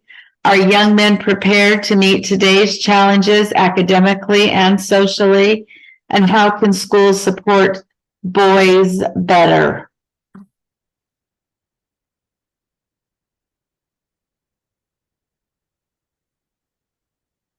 Chair Norton. Yes. Ma'am, I am wondering from a fiscal point of view, I actually I own probably 10 books on the boy crisis and the issues that face young boys in today's educational system. And as I look at expending funds and the fiscal part of this, I believe that one could do a comparative analysis that might take a work week, but I don't believe that comparative analysis is going to cost $50,000. And I am really struck by and want to highlight Board Member Davis's words about are we asking our teachers to do anything else? Are we asking our schools to do anything else? To me, this is a noble cause, but I think it can be done so much more efficiently and with much less fiscal impact, with greater efficiency. I just think there's a better way to do it. And I would love to be a part of the conversation. I've spent, and when I say I've spent ample hours evaluating this particular issue. I think it's noble, it's worthy of a deep dive. I just don't know that this is the way to do it. Thank you, ma'am. Thank you. Vice Chair Davis. Yeah, I have to agree with what's been said, and I am interested in issues involving both our girls and our boys. Our, reviving Ophelia's and so much research is out there on boys now too. I am a little concerned about spending $50,000 when in statewide, when we're looking at, and I know there are lots of factors that go into these questions, but the thing that we have to measure, if you will, right or wrong, our schools is our assessment data. And statewide currently, our boys are outperforming our girls by 5.5% in math and by 5.3% in science. Our girls are outperforming our boys by 5.5% in English language arts. But if we're strictly looking at our academic data, where the concern is, which is what the metric we have available to us, it would seem the reverse would be needed. So I know this is a very complicated and thorough issue with a lot of factors running through it, but just at this point in time, I don't know that we can spend $50,000 to do this right now. We could if everybody chooses to do it, but my vote probably at this time would be not to do it this way. Thank you. And since I see no other hands, I also question, what is the role of USBE in research and our LEAs in research? And is this something, I mean, obviously we'd be putting out an RFP, but I just sometimes think, let us teach school for a while. Let us work on our academics and not have students doing one more thing. But I don't see any more hands on this. Committee members, let's go ahead and please vote. Chair Norton. Yes, ma'am. I'm not certain that anyone brought the motion forward. Well, that would be a problem then, wouldn't it? I'll do that. Okay, thank you, Member Straight. I appreciate that. We don't need to bring a motion forward if no one thinks it should be moved. It could just not be moved, right? I can bring it forward. Let's go ahead. Let's bring the motion forward so we can just have a question. The Finance Committee recommends that the board approves using $50,000 from the Federal Mineral Lease Fund from the board's discretionary funds for a broad look at the structural challenges that face school-age boys in Utah, a micro-analysis to a national discussion. Chair Norton. Yes, go ahead, Member Vargas. I've clearly said my piece.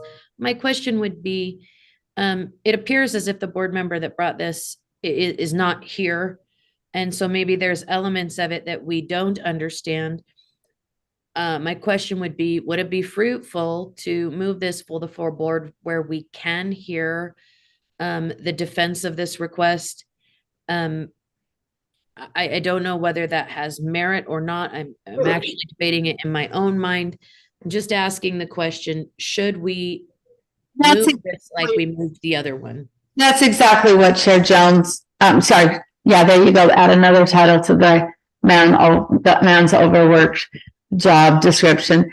That's exactly what, as Deputy Superintendent Jones mentioned earlier, that, you know, we're really discussing the financial part, and this issue could go to the full board. So if you feel that would be the best way, that's a very appropriate way to vote if you would like.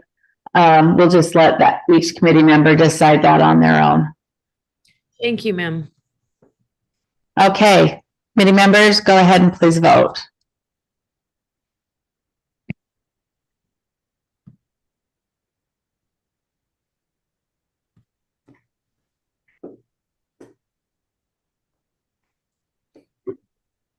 And it looks like Chair Moss must still be away. That motion fails. 0 in favor, 4 against.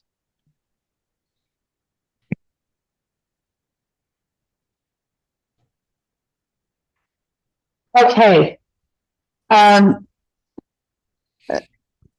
So our next request is for $30,000 for a survey of the current landscape of SEL in Utah Public Schools. This particular request surveys with questions listed as follows. Systemically identify core components of social emotional learning programs currently used within Utah Public Schools. Components to be identified are program design and evidence of effectiveness, scientific rigor associated with the program, types of intervention being implemented, time commitment of programs, including frequency and dosage, parent components, including consent and engagement, individual data collected by these programs, self-regulated activities, mindfulness, meditation, etc., type of group discussions, cost to the district, personnel cost, how success is measured, how long have the programs been in place, positive protective factors present in the program, goal setting, gratitude, and parent engagement. Are there any questions or comments regarding this? Chair Norton? Yes, ma'am. Sorry, I struggle getting my hand. My question would be, what is the impetus of this? It seems to me like these kind of surveys and evaluations are ongoing and ever present within our system. And so I'm wondering what the impetus is, and then I really have to hand it to Vice Chair Davis. She really made such a good point. Are we asking more? And that's all I have to say, ma'am. Thank you. Yes. Committee member Straight. Well, I just wonder the purpose of this. And it's kind of like our discussion the other day on formative and summative assessments. Drawing the line, and let's take a look at formative assessment and all its I mean, that's kind of the same thing with social emotional learning, is teaching your first graders to line up for lunch. That's social emotional learning if you really want to look at it that way. A teacher just asking a question can do a form of formative assessment. So all these things are all over the place. I don't even know how you would quantify the use of SEL. And I think it's like There's SEL programs, but there's also the use of SEL in every aspect of school.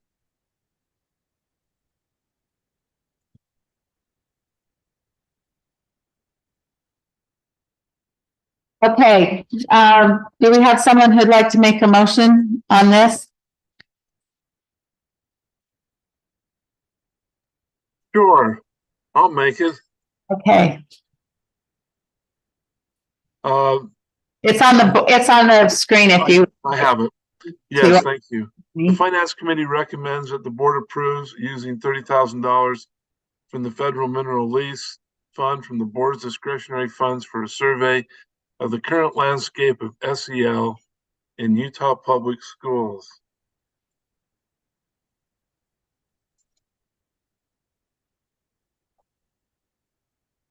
All right, so the motion before the committee is that the Finance Committee recommends that the board approves using $30,000 from the Federal Mineral Lease Fund from the board's discretionary funds for the survey of the current landscape of SEL in Utah public schools. I'm so sorry, Committee Member Straight, did you want to speak to your motion? No. Anybody else have questions or comments to make? Oh, yes, Vice Chair Davis. Just quickly echo the comments that have already been made in this meeting about, several of these and what's already happening on the ground level, and finding a definition is really hard. It's like trying to capture ocean water in your fingers. So unless it was delineated in a completely understandable way, I don't think I can support it this time. Okay, committee members, go ahead and please vote.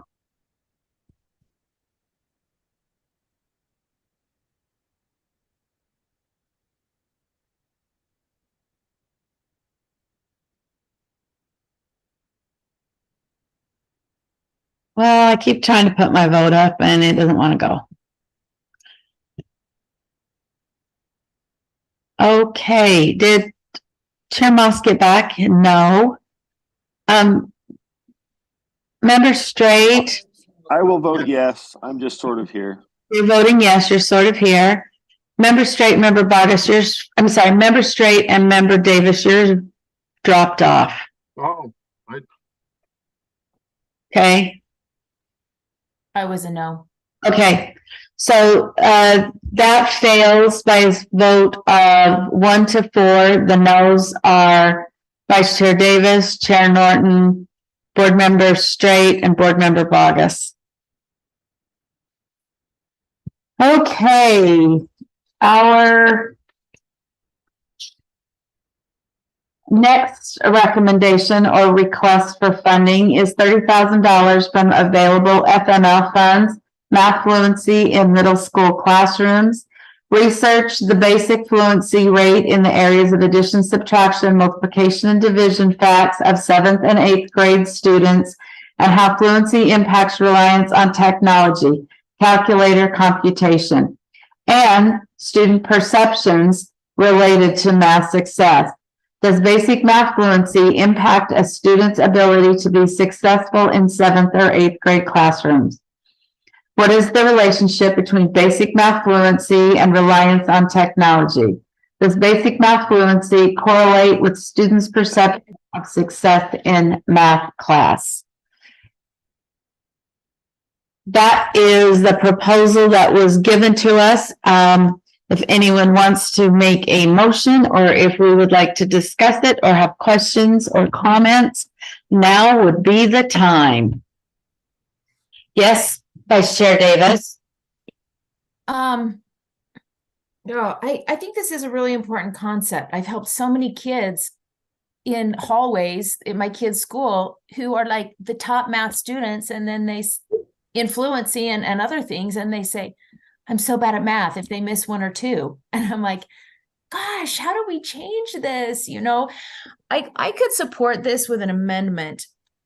I could not. I think my screen is weird right now, but I think it's the last question on this one that would require going in and surveying schools or teachers or students. And I would only support this if we decided to amend to do a survey, like some of our education survey groups will offer like $50 per student to get a sampling of students kind of outside of the school system. It doesn't even bother them.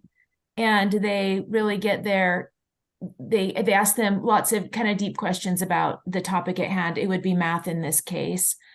I don't know if we want to spend $30,000 just on math fluency. I think there are bigger math issues. I think it should include much more than math fluency, for heaven's sakes. Fluency is important. I think we've all learned that by this point. It helps with the efficiency and economy, even when you're looking at these bigger math problems. And if people are worried that that's not going to be valued in a math revision, I think it would be valued. But anyway, I'd like to hear what other people think first before making an amendment to this motion. If there's an interest in even moving forward with this, I would probably amend it. But I could go either way, honestly. Thank you so much. It's a lot of money. Committee Member Bogus.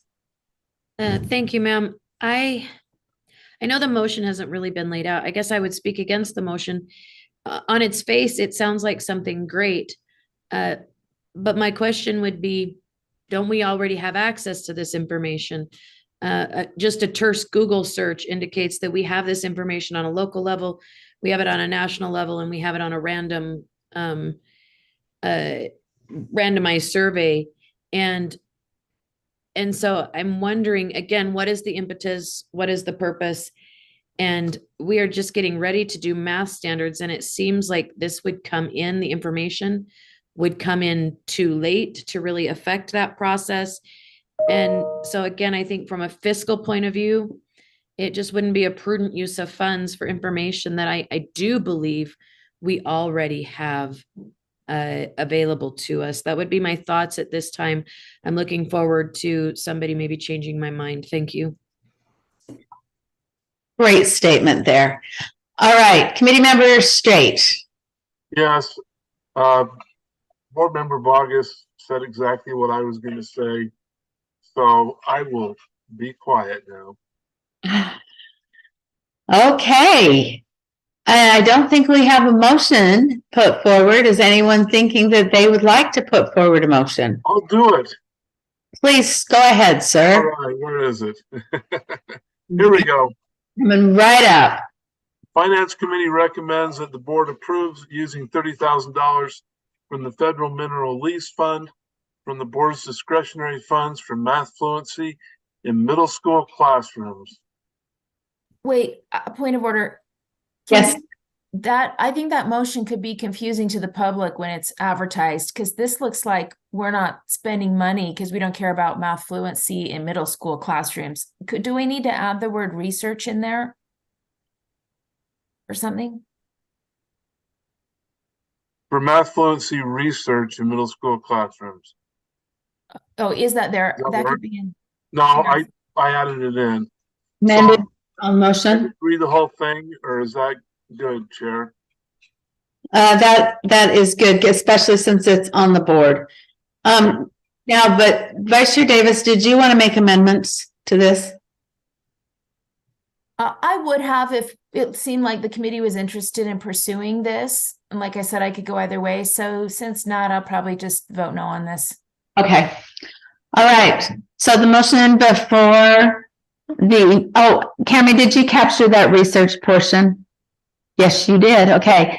The motion before the committee is that the Finance Committee recommends that the board approves using $30,000 from the Federal Mineral Lease FML funds from the board's discretionary funds for math fluency research in middle school classrooms. Committee members, go ahead and please vote.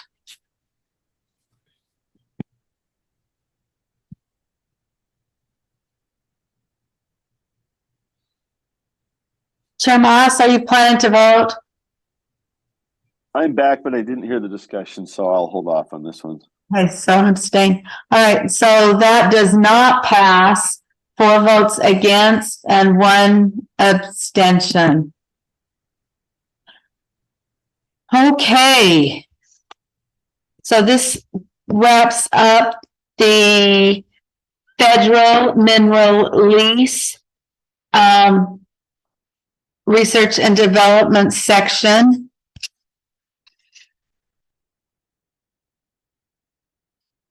And this is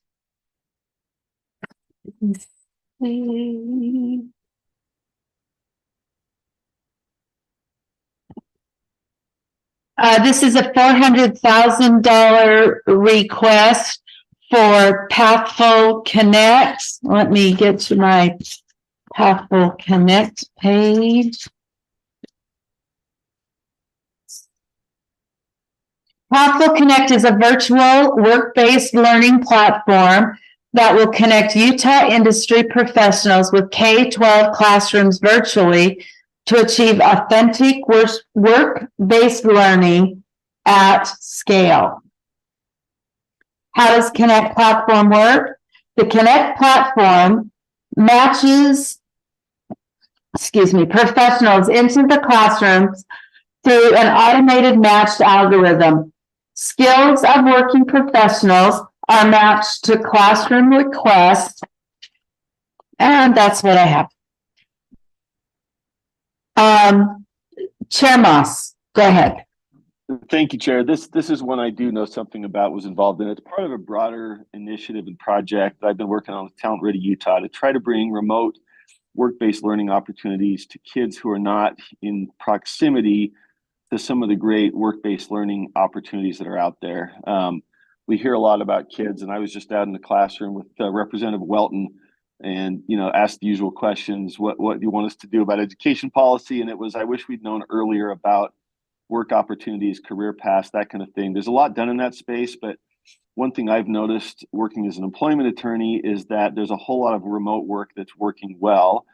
And yet we don't have currently a systematic approach for arranging remote work-based learning opportunities. And so for kids on, say, the West Side and urban areas that may have either language, transportation, or just proximity challenges, they're not aware of folks like Pluralsight and Qualtrics and some of those companies. For kids in my area out in the Basin, out in Duchesne, out in Uinta, they're not getting those opportunities. I've been talking to Rochelle Ackley at Talent Ready Utah, Vic Hockett, and then Talia and Brecken in our office about how can we have a systemic kind of a toolkit. What does a remote work-based learning opportunity look like? There's a couple examples out there. People are sort of doing it on their own. So we've been trying to talk about how to make that a reality for kids who can, tap into that in a remote way where they can't just drive there in the afternoon. And part of this is looking at my own kids, they're playing video games in the afternoon somewhere in the basement. What if we had a chance for them to instead be having an opportunity to produce something through a company? And so this is an effort in that direction. We've been talking to LEAs, talking to business groups. We've had some discussions about what does that look like for quality educational experience on the one side and a productive experience toward getting work done, and also expanding, their outreach on the corporate side.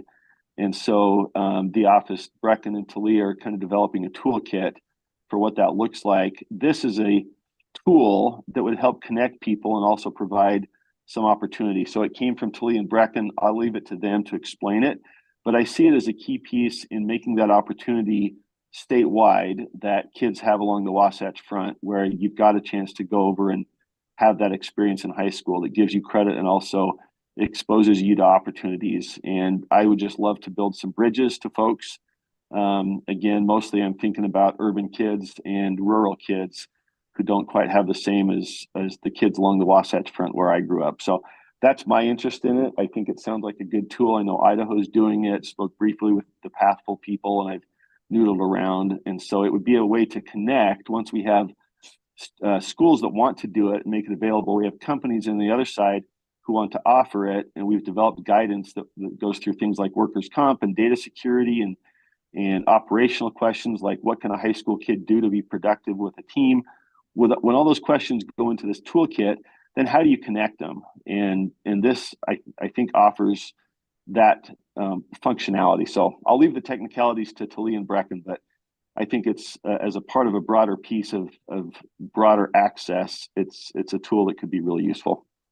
Okay, thank you. I'm just going to add on a couple of things that I have recently learned with this particular group. In my earlier days when education was much more simple, we frequently would go to construction sites and take architects with us, and my students would find out that math does not just have to be, sitting at your desk adding and subtracting numbers, but they were out figuring angles and making things work in a confined space, and seeing that the art and engineering that an architect can bring to a construction site, and a new pathway that opened for them.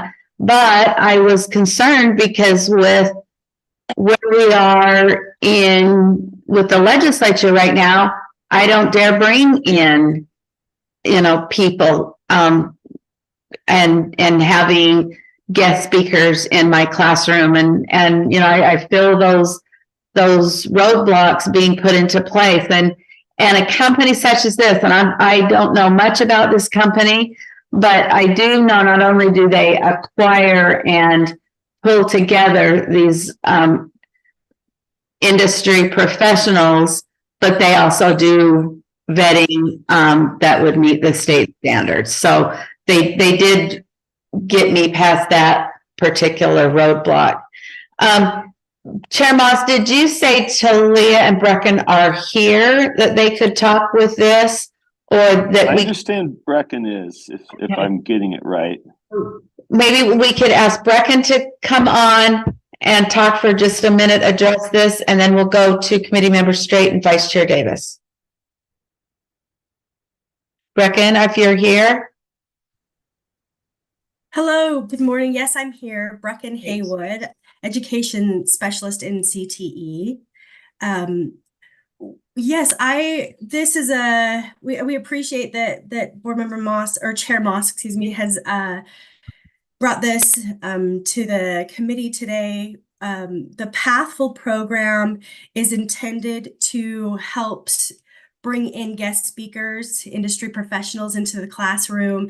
Pathful has a very large database of professionals across the nation that cover and span many industries, and have many great companies that are involved in their program. It allows our teachers to access these industry professionals and set up virtual guest speaking opportunities. They can also do things like mock interviews or help with other projects to help give feedback in career-related projects in their classrooms. So there's lots of options there to accessing professionals nationwide. However, there's also a piece of this that would create what they call a white label website that would give us a chance to build our own network of industry folks as well. And within this white label, those industry folks from Utah can connect directly with our schools and offer guest speaking, and potentially even in-person guest speaking if it works. If not, it could also be virtual. But then they help track on the back end for the companies, for the industry. They help track their involvement and are able to give them some data on for the industries on how they're impacting schools. And so it's kind of a win-win there. We're really looking for an opportunity to bring all of our industry folks together with our schools in one location. And that's what that white label would do. So that when our educators would like to have a guest speaker in their classroom, there's a site that would allow them to access these great industry folks and partners. So that's kind of an overall summary, and I'll just wait for questions. Okay, thank you so very much. Chair Moss, I said we'd go with, if this is okay with you, Chair Moss, but I said we would go to Member Straight and then Vice Chair Davis, and then I could come to you. Would that be fine with you? Yes, I'm sorry. I forgot to lower my hand. Okay. Of course. Here. Thank you. I love the concept of this, and for full disclosure, there was a representative from Pathfield Connect at board meeting yesterday, and I did visit with him for an extended period of time. I just wanted to put that out there. I don't know everything about it, but the concept is good. I mean, I know as a young person growing up in a very rural area that when a stockbroker came and talked to my class in my senior year, it was like, wow. And it really kind of impacted my thought processes and some of my study into things regarding that. And so anyway, I support the concept. I think there's a great ability to perhaps influence for good how students imagine themselves and what they can become. Anyway, that's my 2 cents. Thank you. Vice Chair Davis.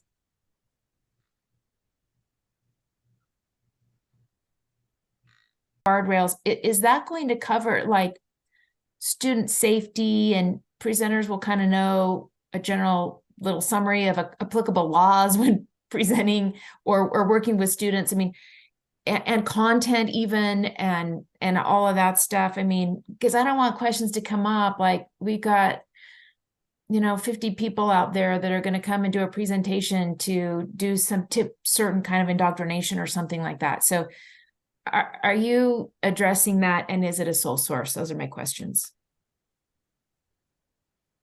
Chair Moss?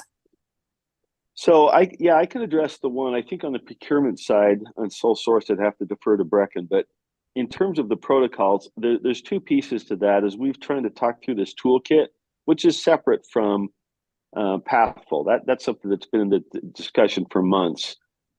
Just how within the state of Utah do you address these data privacy and other issues? So that's something that will go in the toolkit. And then the opportunity for a white label, my understanding is you get to sort of develop the protocols and guidelines and content and substance of that. So that would all go into, if we retain Pathful, we would have the opportunity to give them what we need in the way of guidelines and data protocols. I know they've already got it. They're working with Idaho, but they have to be sensitive to the needs of our schools and Utah law. So that's my understanding on that part. The procurement, yeah, I'd have to defer to Brecken on that side.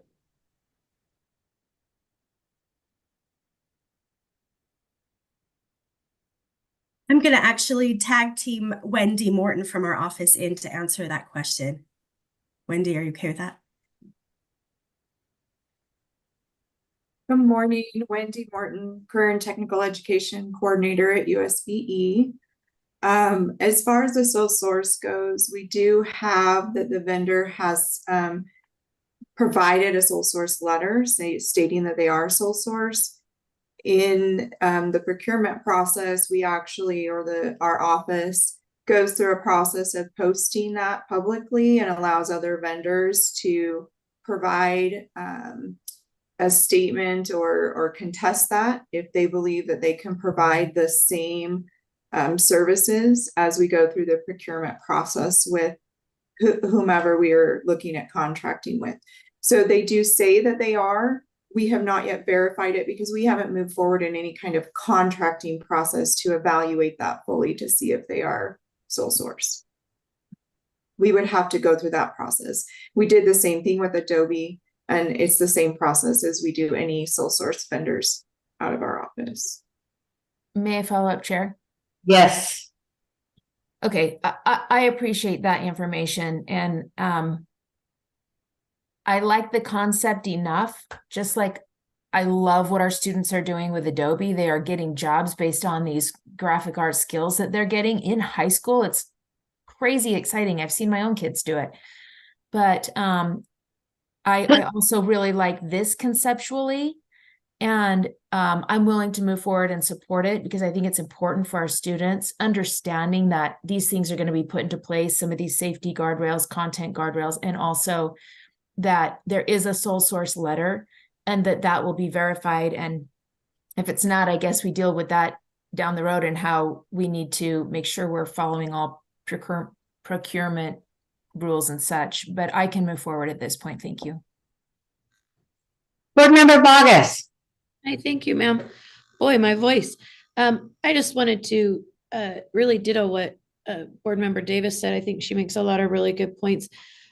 You know, I tend to look at this in the same lens that I've looked through many of these today. This on its face, it sounds good. It's got some really hanky language in here, and that word is weird, I know, but it says the words automated matching algorithm in that second paragraph there. And then it says that it's going to be matched through, I forget where it's at. And so I'm not going to be able to quote the language, but that we're inputting information into this to feed an algorithm, which does cause me great concern. And then while it seems like we're doing something new with this, I don't see anything new. We have high schools all the time who are engaged with remote engagement with professionals that come in and speak over Zoom. We've got engagement with rural areas where kids get on buses and go to job fairs. We have these things happening. My question is, are we going to add one more program to a system that already has similar programs? And if we are, then what are we getting rid of?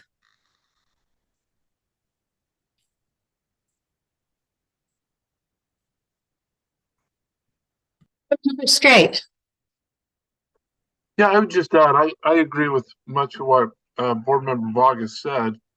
I guess where perhaps I see some value is creating economies of scale through the resources. And maybe some of this already exists elsewhere, but it does create a situation where we can have access to a wider range of information. Chair Moss? Just briefly, you know, my interest in this has, again, been a piece of a broader discussion that is Utah-based and connections beyond guest speakers into what is a good, productive work-based learning opportunity looks like. And so the white paper concept, as Brecken explained it to me, allows us to be directing that and saying, okay, we're not just going to take whatever product you have off the shelf. Here's what we're trying to do in Utah. We're trying to give kids meaningful, immediate opportunities to get to work, as well as hearing, you know, guest speakers and job fairs kind of expose you to the ideas, but it's connecting them and developing those opportunities in high school to do meaningful work in some way. So as I understand it, the white label is something we give input and help to shape and direct. And so it's a connector, it's an economies of scale, it's spreading it to schools that currently maybe can't bus people to, you know, Silicon Slopes and that kind of thing. So I think it's a new opportunity and a new tool rather than a program that schools can tap into. And I think, you know, if you got a kid out in Duchesne that's got some talent that, you know, nobody in the local area has that opportunity for him, then you get on here and you get a match, and that match might be in Ogden, and now you're able to do a productive online internship. That's what I'm hoping to see from this. So again, it's not for me a question of just, hey, give us your product. It's here's what we're trying to do in Utah. Here's how we'd like you to shape your product to help us. And my understanding is that that's kind of what they do when they develop a white label. Hey, and Committee Member Vargas. Yes, ma'am. I just mostly a point of information or clarification.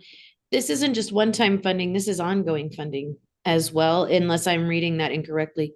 Would you correct me if I'm wrong in that arena? I do not think so, but Deputy Superintendent Jones would be our guy on that. May I? At the top of page 5, it says the annual cost. I know it doesn't say ongoing funding, but it says the annual cost. So that is what I'm referencing when I make that statement. So I just want to have confirmation or clarification, please. This would be a one-time appropriation towards that annual cost, but maybe Chair Moss, would this go into a contract that we would then if we wanted to renew year after year at that cost, would be how that would work, because this carryover funding is not ongoing funding. Yeah, my understanding is that it could. We would have the initial setup, and that the operational costs going forward would be cheaper and variable. So it would be an option on what services and ongoing obligation we wanted if we were to continue it, but it would get the infrastructure in place. That's my understanding of the one-time use of the mineral lease funds. Okay, at this point, we do not have a motion on the board. So is there a motion coming forward? Sure. Good, let's hear it. Thank you, Board Member Straight. Yeah, it's one thing that I can do. No, there's a lot of things you do well. The Finance Committee recommends that the board approves using $400,000 from the Federal Mineral Lease Fund from the board's discretionary funds for Pathful Connect. Okay, the motion before the committee is that the Finance Committee recommends that the board approves using $400,000 from the Federal Mineral Lease Fund from the board's discretionary funds for Pathful Connect. Board Member Straight, would you like to speak to your motion? No. Are there any further questions? Yes, there are. Board Member Bogus. Thank you, Chair. I just don't see things reconciling. So the motion itself says $400,000. We've got a highlighted line item on the backup document that is in the yellow highlight. It says total FML for research and development, $540,000, annual cost $175,000. I'm not seeing that reconcile. And yeah, thank you, ma'am. Deputy Superintendent Jones, would you like to do some math for us? Sure. Madam Chair, Board Member Bogus's concern is valid. What we were trying to do, though, is only reconcile or add up in total what requests for the funding were within the memo itself. So the $540,000 of FML should total only the items listed here. She's correct that there's another request that's highlighted on the report that is not part of this total in here. That was a request that was made separately from any of these requests here. So if it helps in any way, the total that we have in here is the total of FML funds requested, and that one item earlier that was from the, recommended we come from the tax delay funds. So that other item that she's referring to that's highlighted on the report is not included in these totals, is my understanding. So this 540 includes the 400,000 Pathful Connect, the 30,000 math fluency, the 30,000 survey of current landscape of SEL, the 50,000 broad look of the structural challenges for boys, and 30,000 for family studies. We did not approve all of those, but that's where the 540 came from. Yes, ma'am. Yeah, which does not include, to Board Member Bogus's point, that highlighted item, which at your direction we need to go to next. That's the last request. Yes. It just didn't make it into the memo. Okay. Thank you for that, ma'am. I do appreciate that. All right. Okay. Unless there's any further questions or comments, board members, please vote. I'm so sorry. Can we just have friendly in there one time? The word one time put in there somewhere as a friendly addition? Yes. Let's do that. Only because of the Finance Committee recommends that the board approves using $400,000 one time from the Federal Mineral Lease Fund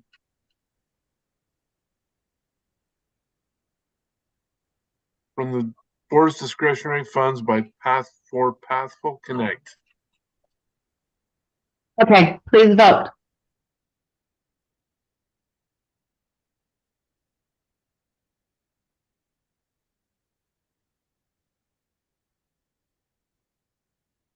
Okay, that passes 4-1 with the one nay vote being Board Member Bogus. All right, a little bit of housekeeping. We are a little less than halfway through our agenda, and we are a little bit more than, we've used up a little bit more than half of the time. So we need to pick up our speed just a bit, but we do have some kind of heavy items upcoming. We do have another request for a carry forward. This will be our last request in this meeting for a carry forward. And then we've got some more information and action items still ahead. Madam Chair. Yes, Matt. Yes, sir. Scott, if I may, so for this particular item, I believe Dr. Voorhees is here to speak to it. Thank you. So you could call on her. I think she could give you the necessary, well, the committee, the necessary background. Great, I appreciate that. Go ahead if you're here with us, Dr. Voorhees. I am, thank you. And I hope you can hear me. I have a sinus infection.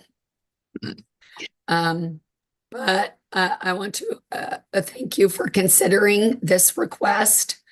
As you know, because you've been discussing it in board meeting for several months, the legislature gave us a large sums of money for school safety grants to LEAs and gave us some requirements related to awarding those grants and professional learning and technical assistance that LEAs need in order to appropriately implement those grants and to appropriately implement the desire of the legislature and your desire related to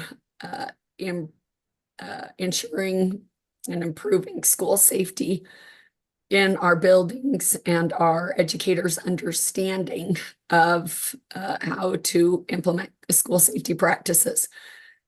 So the school safety team has been a little overwhelmed, and those grants really have increased their workload so significantly that they required more capacity to be able to adequately meet the timelines and provide the technical assistance that LEAs were requesting. So we are requesting that you consider adding a member to the school safety team, an educational specialist to the school safety team to support the implementation of those grants and the technical assistance and professional learning that go along with, excuse me, the needs related to improving school safety. Thank you, Dr. Voorhees. I see a hand from Committee Member Bogus. Thank you, ma'am. I just was unable to find the board backup on this, except I do see the document that's in front of me. And I just wanted to clarify that, or I guess establish clarity on the link between The work is more than that, or did we ask for more and we weren't given it, or what was the situation with the fiscal note? Madam Chair. Yes, sir. Go ahead. Well, and not to interrupt Dr. Voorhees, I do believe Mr. Frost might be able to remind us what the original fiscal note was for this and whether or not we requested staff. I hate to put him on the spot, but he's darn good at being put on the spot. So, Mr. Frost, do you have that information for Vice Chair Davis? Over. Do you have Deputy Jones, if I may? Sorry. And maybe Dale can beat me to our response. Our response is not recorded on the legislative website. It's in kind of an internal website, but the fiscal note itself to HB 61 did not appropriate that I can see any or identify any specific costs to USBE. but we will, if, my apologies, I can. Well, and while Sam's doing that, Madam Chair, I think that's the point where staff are making, is that and you know, I really think that Dr. Voorhees is spot on. I don't think we predicted the magnitude of the processes that would need to take place with HB 61 is what we're saying. So to Sam's point, there wasn't an appropriation for any additional staff to help with the management of the support to HB 61. And so we're just asking for this position to help absorb the impacts of HB 61 that we just didn't anticipate and or evaluate on the magnitude when it first came. Does that help answer Vice Chair Davis's question, Madam Chair? And if I may, it looks like we did request or identify in our response at least a half FTE program specialist.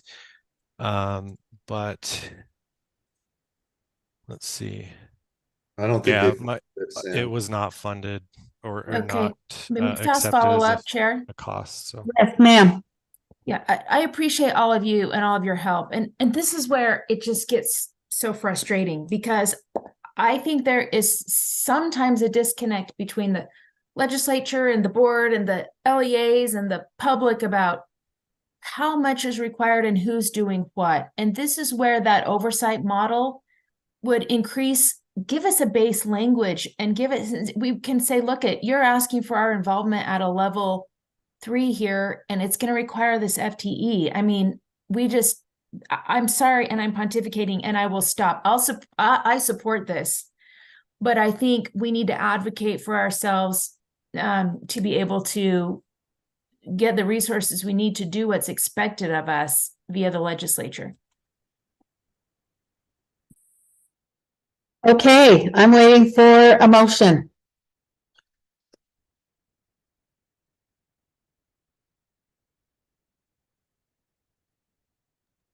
Okay. I'll bring the motion, Chair. Oh, yes, Brent beat me please. to it. Go for it. ahead. All right, I will move that the Finance Committee recommends that the board approves using $167,500 from the tax delay fund from the board's discretionary funds to pay for an educational specialist for 1 year for the student support services section. Would you like to speak to your motion, Chair Moss? No, thank you. Thank you. Seeing no other questions, the motion before the committee is that the Finance Committee recommends that the board approves using $167,500 from the tax delay fund from the board's discretionary fund to pay for educational specialists for 1 year for the student support services section. Committee members, please vote.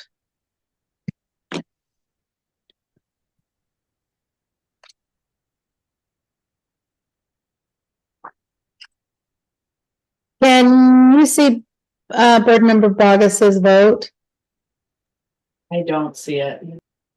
Okay, she maybe stepped aside for a moment. That passes 4-0 with Board Member Bogus absent. Okay, moving on to that handles all of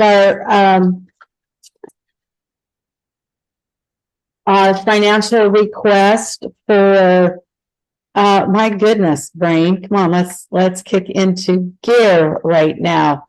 All right, moving on to item 2.4. This is an information item under the request for data and information that Deputy Superintendent Jones will guide us through. We do have a request from Chair Moss, who moved to direct staff to gather information regarding the criteria and qualification of LEAs for the public transportation rural school reimbursement.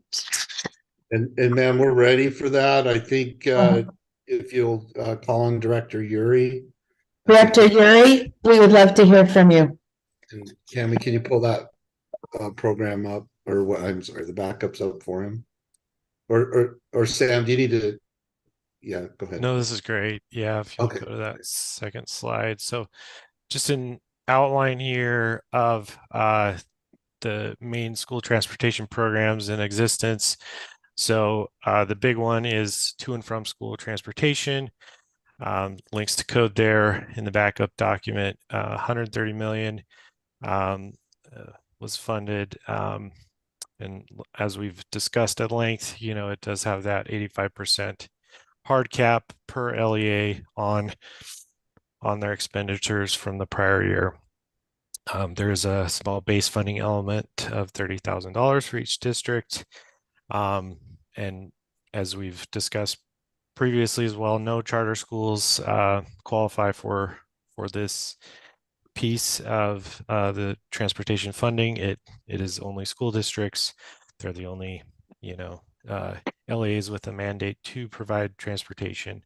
There are quite a few different reports that they file in addition to their expenditure data that we already collect through what we call the AFR and APR, the annual financial reports and annual program reports. It's distributed on a prorated basis and reimburses what we call eligible costs for to and from school, a little bit of fee in lieu and specialized type of things as well. But that's the biggest piece of the pie for sure. Any questions on that before we move on? I do not see any. Okay, if we can go to the third slide here. So the Rural School District Transportation Program only applies to school districts in counties 4, 5, and 6. They do have to dedicate funds from their board local levy in order to qualify for this grant program. It's $1 million in expense reimbursement for things like activity and field trips, school buses, and other things that aren't funded by the regular to from transportation line item. Any questions on that one? Looks like you're on clear sailing.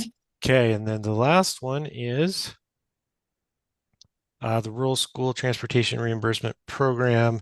Now, this one provides $500,000 for unreimbursed costs in rural LEAs for transporting students to and from school, and does have an economically disadvantaged component to it. And so it's very specific in that not only is it rural in counties 4, 5, and 6, but the LEA must serve a population that's at least 65% economically disadvantaged. And the LEA must have already been in the business of school transportation for at least 5 years. So this program is the only one that a charter school qualifies for, and that is Pinnacle Canyon Academy in Carbon County. And the only other LEA that qualifies is San Juan School District. And so this is, one program that allows San Juan to receive over and above that 85% on the to from school transportation side. But those are the three pieces of transportation funding that currently exist. So happy to answer questions or. Moss, does that answer the questions that you had originally? And is there That's very helpful. Thank you. No, that I appreciate pulling that together in one spot. Thank you. Great. Is there anyone else with, yes, Committee Member Vargas. Thank you, Chair. This may be something we should take offline, but the presentation causes me to wonder, is there ever a time in the future of this state where we see just funding education and letting our local LEAs do their job? Especially when it comes to transportation, it just seems to me like we do a lot of talking about flexible spending, but we also do a lot of micromanaging and spending and require a lot of paperwork for spending. And most often it has been my experience that people manage money well when we allow them to manage money well. Maybe Superintendent Jones disagrees with me. I think there needs to be accountability, However, I just wonder if there's ever a time in the future where we see that. Maybe not for today, but it's just a thought. Madam Chair. Go ahead. Scott, I really think Board Member Bogus, that question, although some may think it's rhetorical, is a question that is being asked, especially now, in light of what was discussed yesterday by the board and action on the related to basic programs. From my personal standpoint, we have very awesome local education agencies, districts, and charter schools that control and manage funds in a highly effective and efficient manner.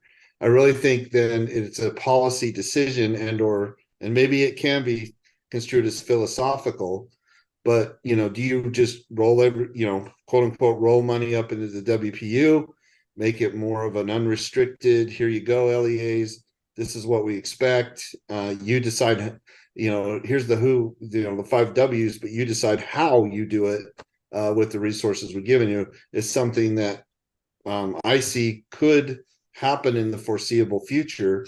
So I don't disagree at all. I just want to make sure that Board Member Bogus knows that I don't disagree at all with that. I think the time is here now where we really need to work even closer with the legislature to decide where the future is for public education funding, what's necessary, and then let the LEAs do what they do so well. So thank you for that time, ma'am. Thank you both and Chair Moss for that good discussion. All right, moving on to item 2.5. This is an action item. It's the resolution of the board regarding school trust lands and funds. As you will remember, this was discussed last month, and at your decision was sent back to the Trust Lands Committee for work on that resolution. And after meeting and discussing that, so I'll turn the time back to Deputy Superintendent Jones, and I think he has Director Paul Platt with him. Yes, ma'am. In the interest of time, I'll defer saying anything if we could go directly to Director Plant, ma'am. Yeah, thank you very much. Thank you, Chair Norton. Cami, if you could pull up the redlined copy in the backup. I will just let you know that you directed me to go back to the Trust Lands Advisory Committee based on your conversation in your last meeting, and to have a conversation about your concerns and come back with an additional recommendations. And so we have done that. I provided the recording for the members of the Trust Advisory Committee. I also tried to summarize for them the concerns that I heard being expressed. So in the I'm not, is it up? I'm not seeing it.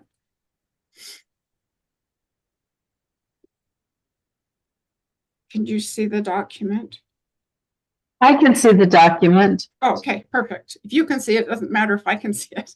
Okay, so the red line is what came before you last month. The green is what the Trust Advisory Committee is recommending.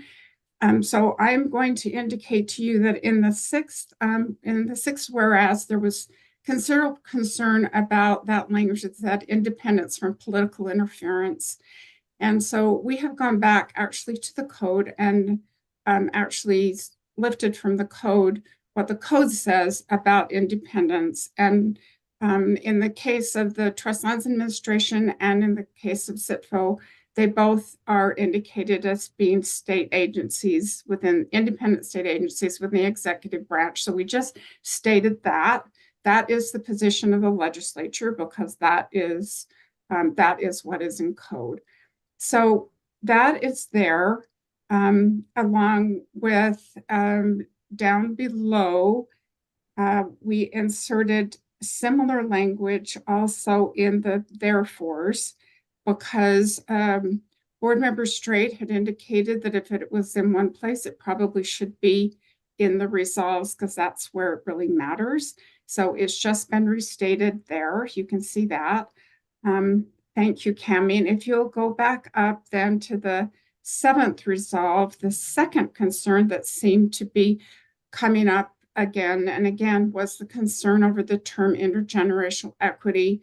Committee members didn't understand the term and felt like the public probably wouldn't either. And so we have gone back and tried to implement the recommendations that you made. So instead of saying intergenerational equity, we're talking about fair and equitable distributions to both current and future school children. And that similar language is also reflected in the whereas, which would be the third whereas. That was reflected in both places. And so those are primarily the changes that came from TAC that were the Trust Lands Advisory Committee as recommendations to, to the committee for consideration. There is but maybe you don't want to go there yet. There is a clean copy in the backup so that you could, without all of the underlines and crossouts, so this is the recommendation coming from the Trust Lands Advisory Committee. They were also informed that Chair Moss and Vice Chair Earl had a couple of other changes that they wanted to make, and I explained those to them in concept, but those amendments did not go specifically before TAC because they happened after the TAC meeting occurred. I don't believe that they would have any concerns with those, at least they didn't in the committee. So there are 2 more amendments that I expect will be placed. I do need to inform you of one other. State Treasurer Oakes reviewed this, and he, I don't know exactly where it came to his attention, but he reviewed it and wanted copies of everything that was provided to you, which I did provide. I suggested if he had additional amendments that he would like you to consider, that I would need to get them in front of you so that you could consider them before this meeting. And unfortunately, I didn't receive those amendments until just before 11 o'clock last night. And there are 10, and they are substantive, some of them. So I'm going to tell you my recommendation, and then you all will do whatever you think is important. Since we are really hoping to have a resolution in place before the session starts and to help us as we work on the constitutional amendment in the fall, I would recommend that we go ahead and pass whatever the committee is comfortable with, so that it can go forward to the full board in January. And then we will work with Treasurer Oakes and come back at a later date with any recommendations after the Trust Advisory Committee has a chance to review them, and you would as well.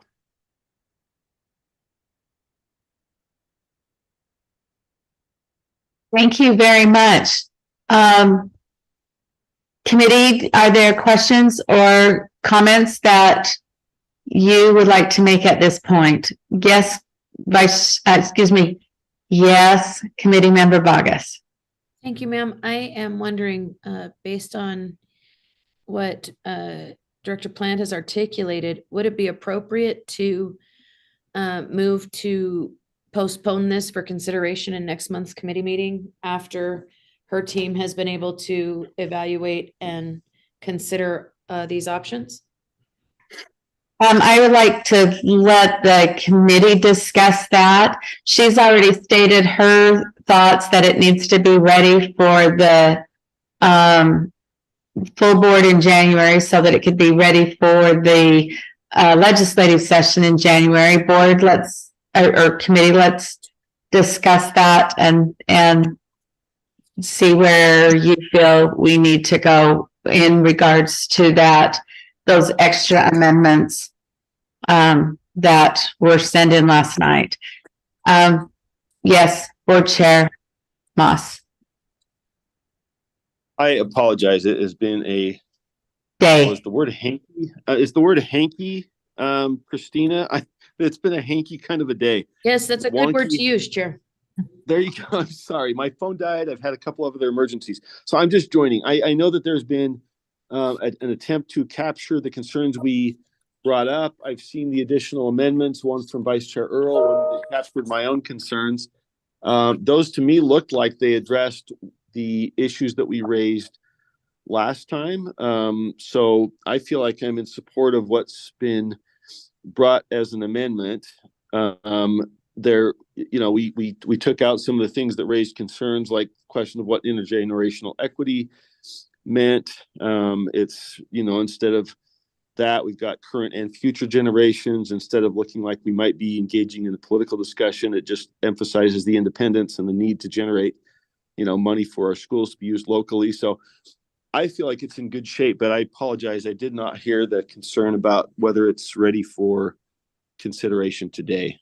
The concern with that, Chair Moss, is that kind of late last night, Director Plant received a request from Treasurer Oaks. She had sent him this information earlier, you know, kind of the whole shebang and the new updated version, and just asked if he had comments. And then late last night, he sent her, did you say 10 or 11 substantive amendments to add to this that have not been vetted through the Trust Lands Committee yet? And so she's thinking that maybe that would be a time to address those later, but I'm paraphrasing. So Director Plant, if you'd like to step in and restate that, go ahead. Thank you. No, I think that you've stated it correctly. The one thing that I would need to let you know is that the Trust Advisory Committee will not meet again until after the board meets in January. So the committee go ahead and work with this that we have now, or wait until January to bring in his comments? Right, it would be probably after January, because we won't meet again, meaning the Trust Advisory Committee will not meet again until after the board meets in January. That would be more February. Mm-hmm. Yes. Vice Chair Davis. Well, I'm willing to move forward a draft after. I think Chair Moss is probably going to move an amendment I saw in backup, and someone else may want to move the other amendment that was there, but I'm concerned that we're moving it forward to the full board in January so that we can then compare what we pass out to the full board to a draft 3 or 4 or wherever we're at, that the Trust Land Committee has a chance to look at Treasurer Oaks' recommendations, implement them in language that works with the document as best they can, and then that is juxtaposed to what we pass out in full board, and then we can further amend from there if needed. But I mean, all of that really would hinge on that committee being able to have put in an extra meeting prior to our board meeting in January. But you're saying there is no way that's going to happen or can happen, Director Plant? Am I understanding that? I'm not saying there's no way that can happen. I'm just saying the committee members are not planning on a meeting again until the 11th of January. I can ask, you know, I can try and call a meeting. I don't know if I can get a quorum. Follow up, Chair. Deputy Superintendent Jones. Madam Chair, I believe Vice Chair Davis has a follow-up request. Can we go to her first? Yes. could you get a representative group or a handful of your members so we can at least get an opinion from your members on those proposed amendments to consider in January? Certainly, I can do the best I can to assemble a committee All before right, then. then I'm ready to move. I'll make a motion, Chair. Is it traditional that the treasurer weighs in on these? No. Okay. Well, Madam Chair, can I? Yes. So I agree with Director Plant. It's not traditional, and she can correct me if I'm wrong, but I think he's weighing in because of how the structure is with the advocacy committee, those types of things. That I don't think we've had this historically, but because now where we are with the roles and of our office, his office, those types of things, that's why I think he's weighing in. Is that correct, Director Plant? The state treasurer chairs the fund office. Well, I'm sorry, yeah, the fund office. Sorry, not the advocacy. Yes. Okay. Chair Moss. I was going to ask basically the same questions that Vice Chair Davis asked. I mean, if the treasurer wants to weigh in, he's constitutional officer. He's got, expertise here. I was not aware that he had concerns. They sound significant, at least in terms of the volume. And so I think what Vice Chair Davis is proposing is that we get something passed here, and I will have an amendment or two. But if we're able to incorporate that input from the treasurer by the time we meet again, I assume, and I've forgotten, Director Plant, that there is a time-sensitive nature to getting this done, and so that we need to have it by January. Is that correct? That would be helpful, certainly, going into the session. Yeah. Okay. Well, I'm supportive of that. I'll wait for the motion and then bring an amendment or two. Deputy Superintendent Jones.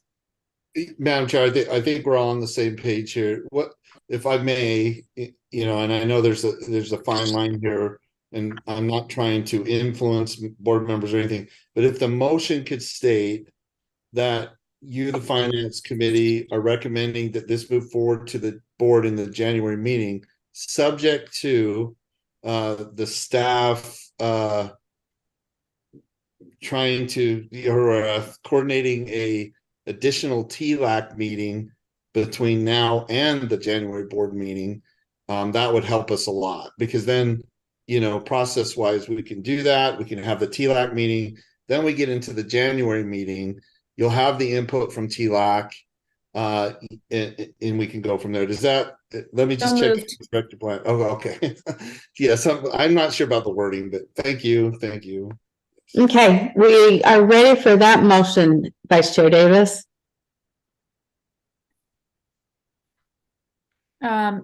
Deputy Jones, if you can look and see if that captured what you were saying.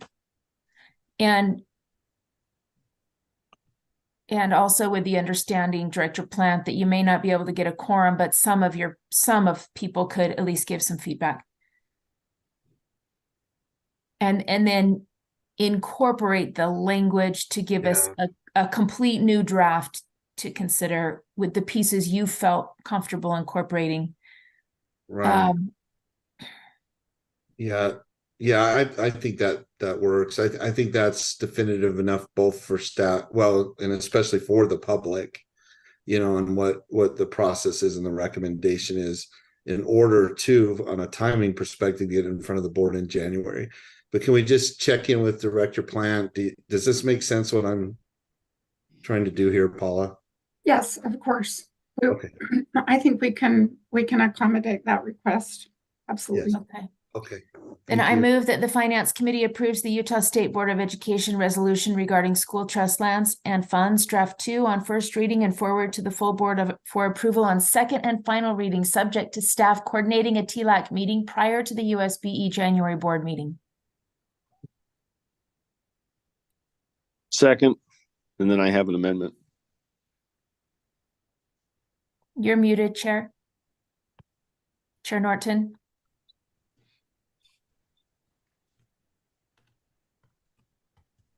Would you like to speak to your motion? Let's go to the amendment. Okay, let's have the amendment, Chair Moss. Okay, and this was actually teed up by Vice Chair Earl. It was in the background. I know there was discussion with staff, but do we have that somewhere? It's the whereas the lands are spread throughout the states, a wide range of uses, et cetera. Let's see. Yeah, it should be in here.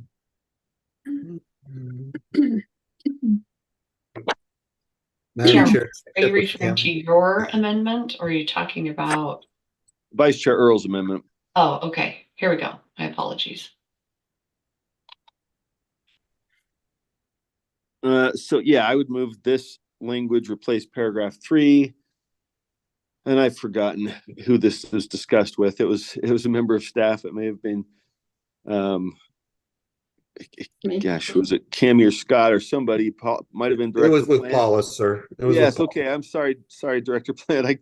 Too many conversations, but the idea here, I think, was simply to make sure that it covers the spread of types of use that these lands provide and avoid kind of the political fight, but just kind of be a comprehensive statement, including at the end, necessitate careful consideration when engaging in land exchanges, leases, or sales of property. And the intent, which, as I understand it, which I agree with, is simply to point out the independence and the focus of this is there's a lot of assets out there, and when the trust engages in land exchanges, et cetera, we're trying to maximize the return for our students, and that's kind of priority number 1. And these are a number of ways that the lands can serve that interest. So that's the amendment.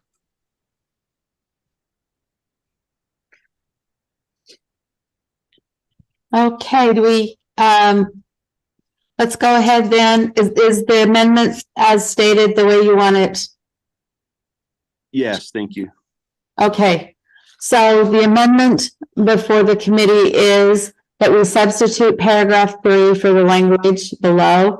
Whereas these school trust lands are spread throughout the state and have a whole range of uses, some of which include energy development, mineral extractions, real estate development, forest management, outdoor recreation, and livestock grazing, thus requiring appropriate oversight for short and long-term purposes, which necessitates careful consideration when engaging in land exchange, leases, or sales of property.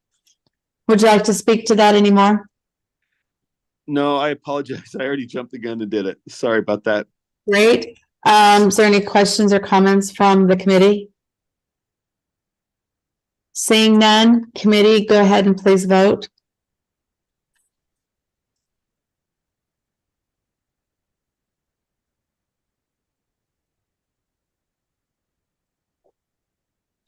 Board members Straight, have you voted?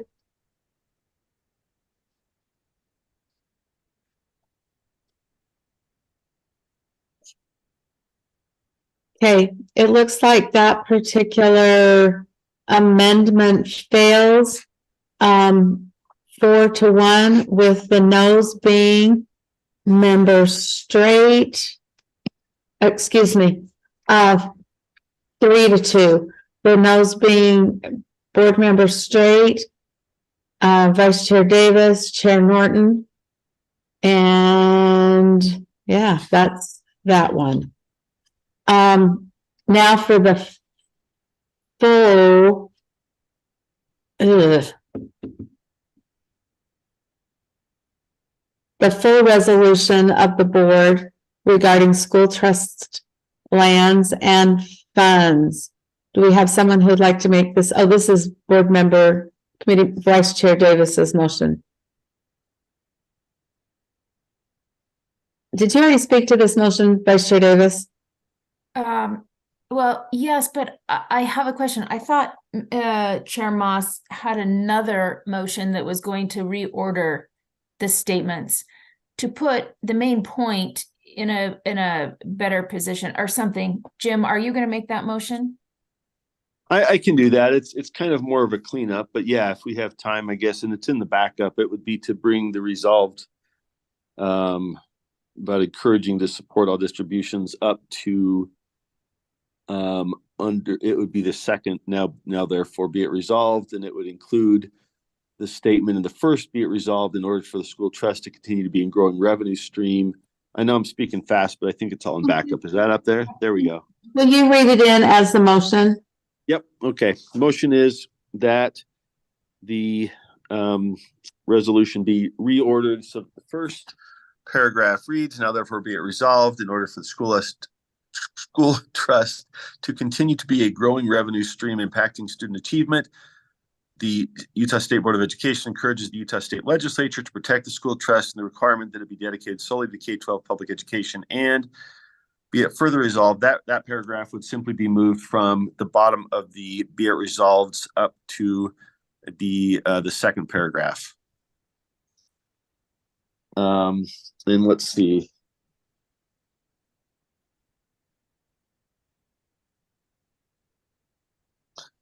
I think there was one other phrase that was stricken from the third paragraph.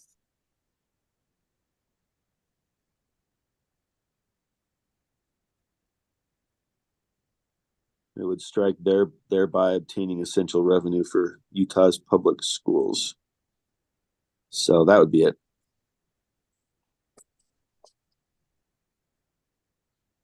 That language itself, the stricken part, is basically what was put up front as well. So it's essentially a reordering for emphasis in both respects, both the individual line and then the full paragraph being moved. Was it stricken because it's duplicative, or? It was basically just moving it up front. Yeah. I mean, with that intro statement, in order to be a growing revenue stream, that was just brought up front for emphasis. Okay, Vice Chair Davis. Just a quick question there. I do like the reordering. I had a question. Did it change? I appreciated that the TLAC group defined equity as, you know, distribution fairly and equitably between the past students of the state of Utah and the current students of the state of Utah. Does this change it somehow, Jim? Because I thought I saw somewhere you said they're going to be equally distributions, and the distributions are never going to be equal because the numbers are always changing. So I just wanted to see if it did that, or if only what's in blue is what you're proposing here. It's only what's in blue. Yeah, I think the changes to the paragraph on intergenerational equity were already built into the revised draft, as I understand it, which currently states fair and equitable distributions to both current and future school children, right? So okay, thank you. Yeah, it doesn't affect that. Thank you. I'm ready to vote when everyone else is then. Thank you. Okay. Committee members, please go ahead and vote on this second motion as was read.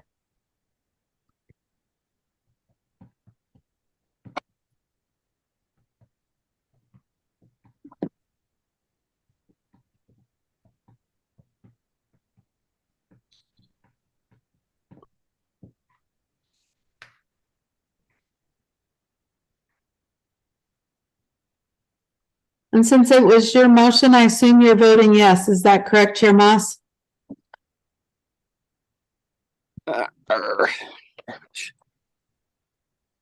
Jim, are you a yes? Can you guys hear me? I can hear you. I show that I have voted yes, but if it doesn't show, Not unanimously. So now we can go ahead and vote on the full motion to be moved to the board. Do we have language that says? We can just add as amended. As amended, but do we have the language that says that we're going to bring in? Okay. Would someone like to make that motion? I can make it. Thank you. And then I have a quick statement toward it. I move that the Finance Committee approves the Utah State Board of Education resolution regarding school trust lands and funds draft 2 as amended on first reading and forward to the full board for approval on second and final reading, subject to staff coordinating a TLAC meeting prior to the USBE January board meeting. Okay, feedback on Treasurer Oaks' input. Okay, so we'll add that on. I didn't hear that last part. I'm sorry. To give feedback on Treasurer Oaks' input.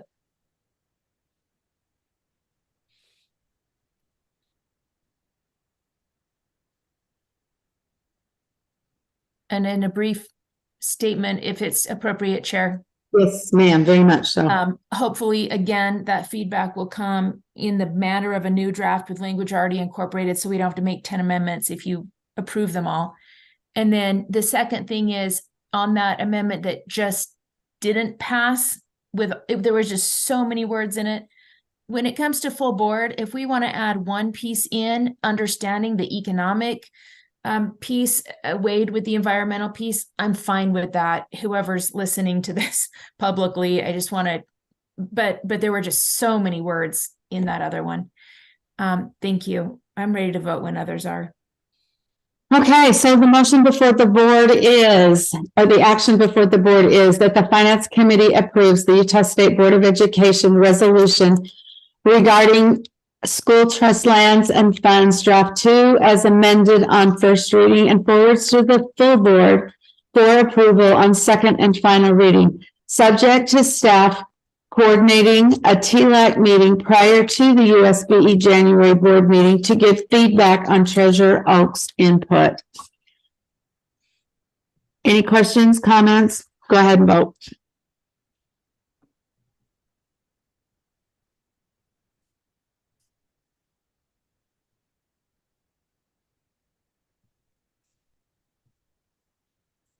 Cindy, did you vote? Yes, she did. Okay, I see that passes 4-1 with the opposing vote from Member Bogus. All right. Madam Chair? Yes, sir. Madam Chair, at the risk of being removed from Director Plant's Christmas card list, and if it pleases you and the committee, I recommend that you move to item number 12. In the interest of time, it is an action item. And if we don't get to the other information items, that's fine.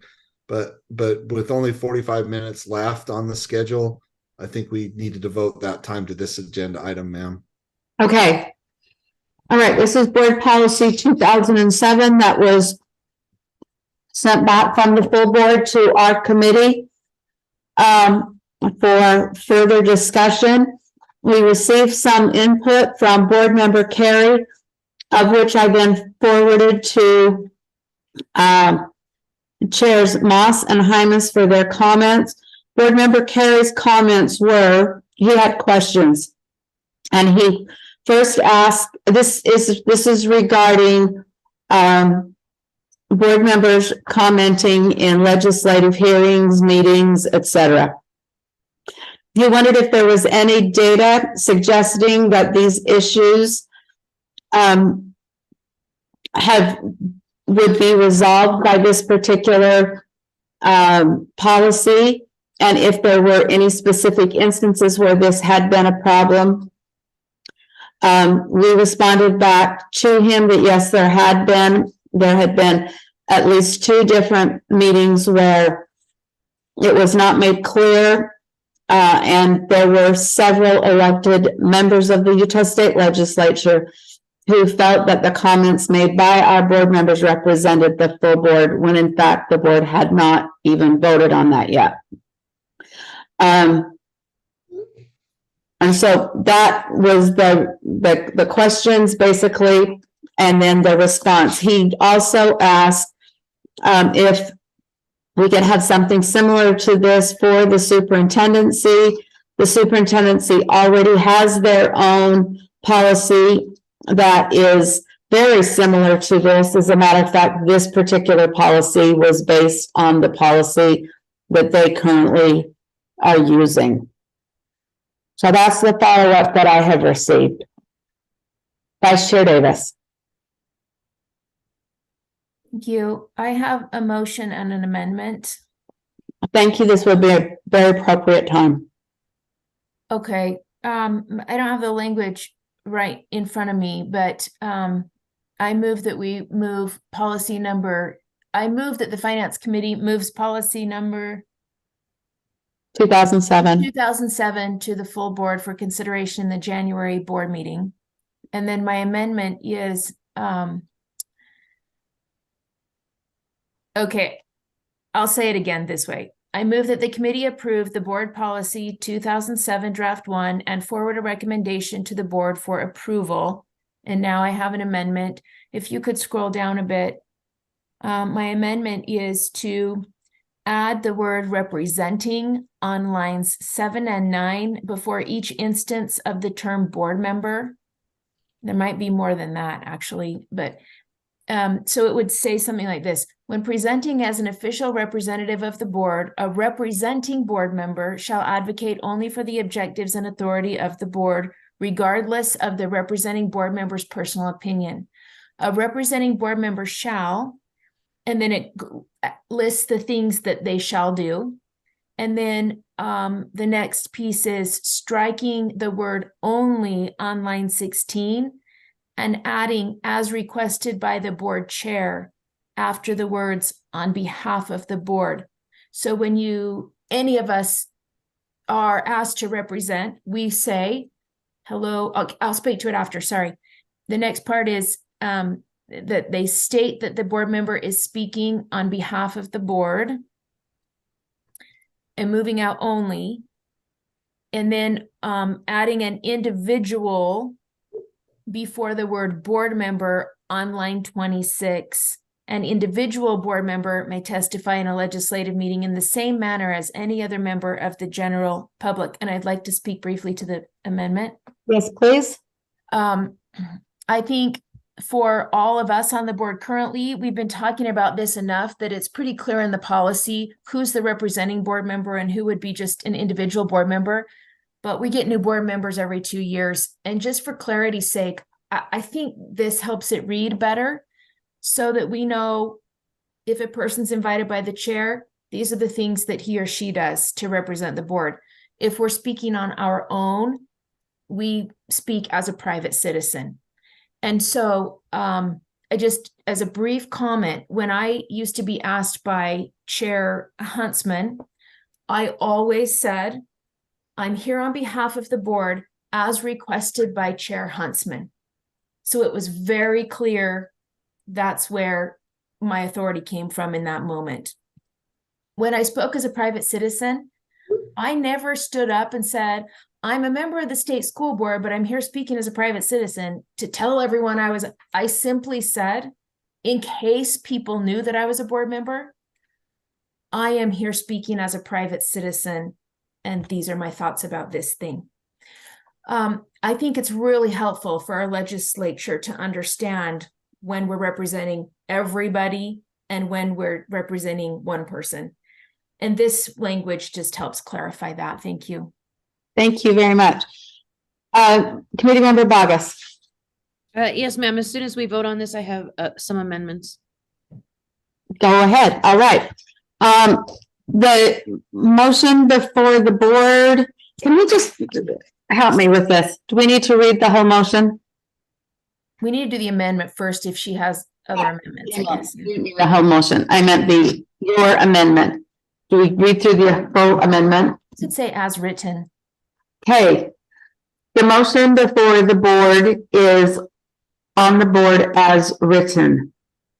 To amend policy 207 draft 1 as written. Yeah. Okay. That the committee approve board policy 2007 draft 1 as written and forward a recommendation to the board for approval. Sorry, may I clarify? Yes, ma'am. I thought we were voting on the amendment. We are voting on the amendment. That you had to approve the policy. I'm sorry. Okay, we're voting on the amendment as listed on your screen. Go ahead and vote.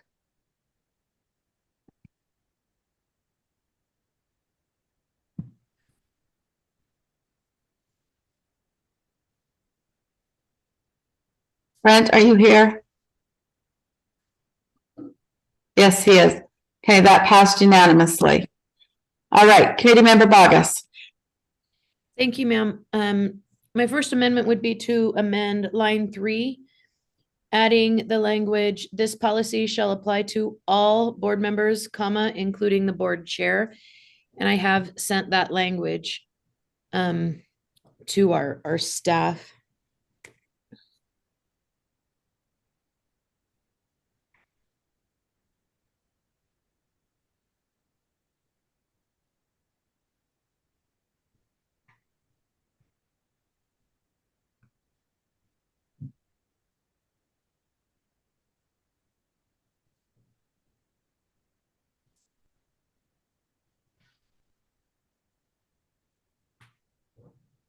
Yeah, we're pulling him up now, Madam Chair. Thank you.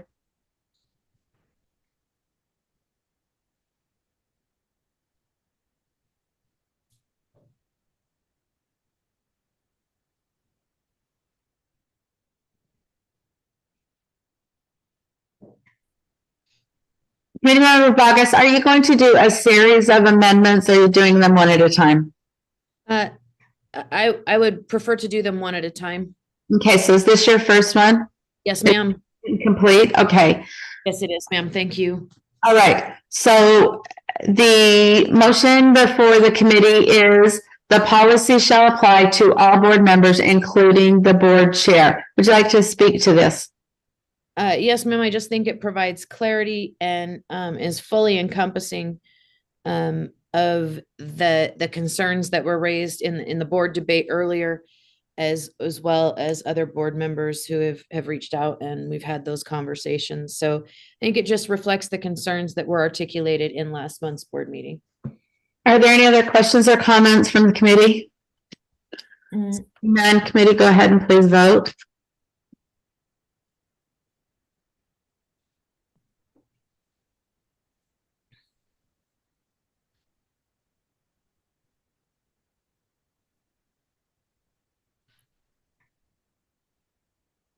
Okay, that passes unanimously. Thank you, ma'am. My next motion would be to add the word official before objectives on line number 9. And I can speak to that if necessary. It may be self-explanatory.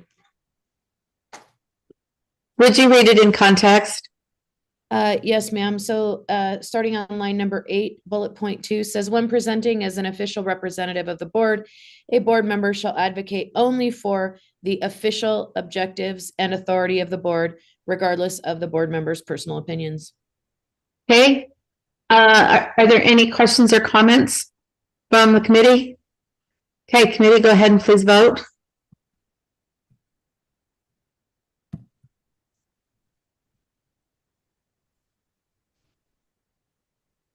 That passes unanimously. Thank you, ma'am. On line number 12, I would like to insert the language. It's a little bit of reframing. So for example, on line 10, we would create a sub bullet, and it has been forwarded to staff, and then create a little I, and that it would read a board members, actually that is, I guess, a technical change. I apologize. That it would need an apostrophe S there to make it grammatically correct, but it would read a board member's legislative presentation shall, colon, and then I would like to add a little I that says acknowledge that in the specific instance, they are the board's representative. And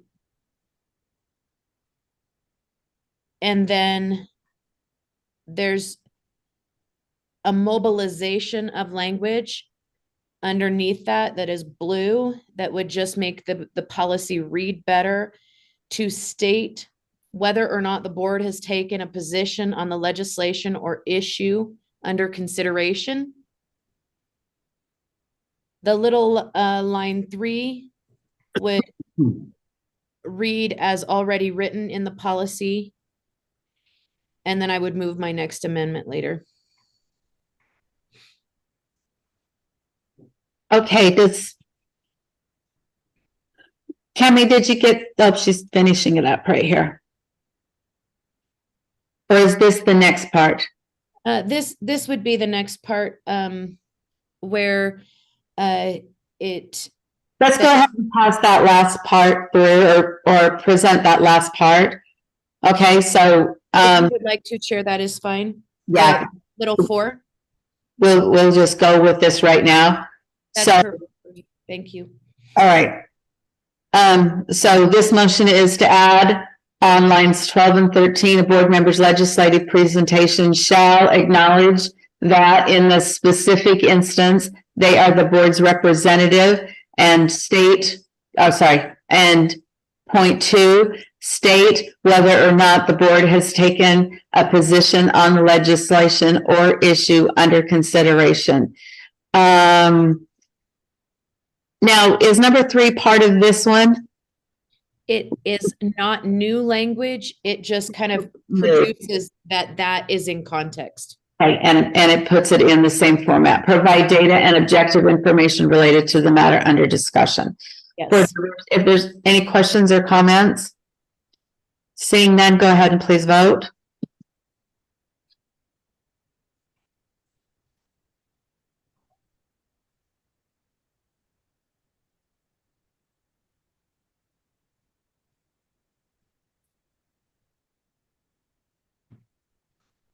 And it looks like that has passed unanimously. Okay. Thank you, ma'am. And line 16, I move that we add the word relevant before existing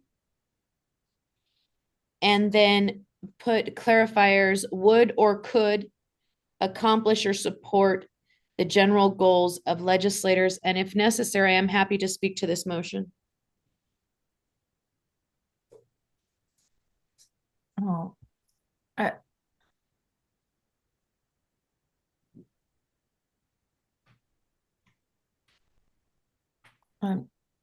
Chair Norton, could we just have her read it in context? That would be great. Member Bogus, would you please read your motion in context? Yes, ma'am. So starting in line 11, it would state a board member's legislative presentation shall acknowledge that in the specific instance, they are the board's representative.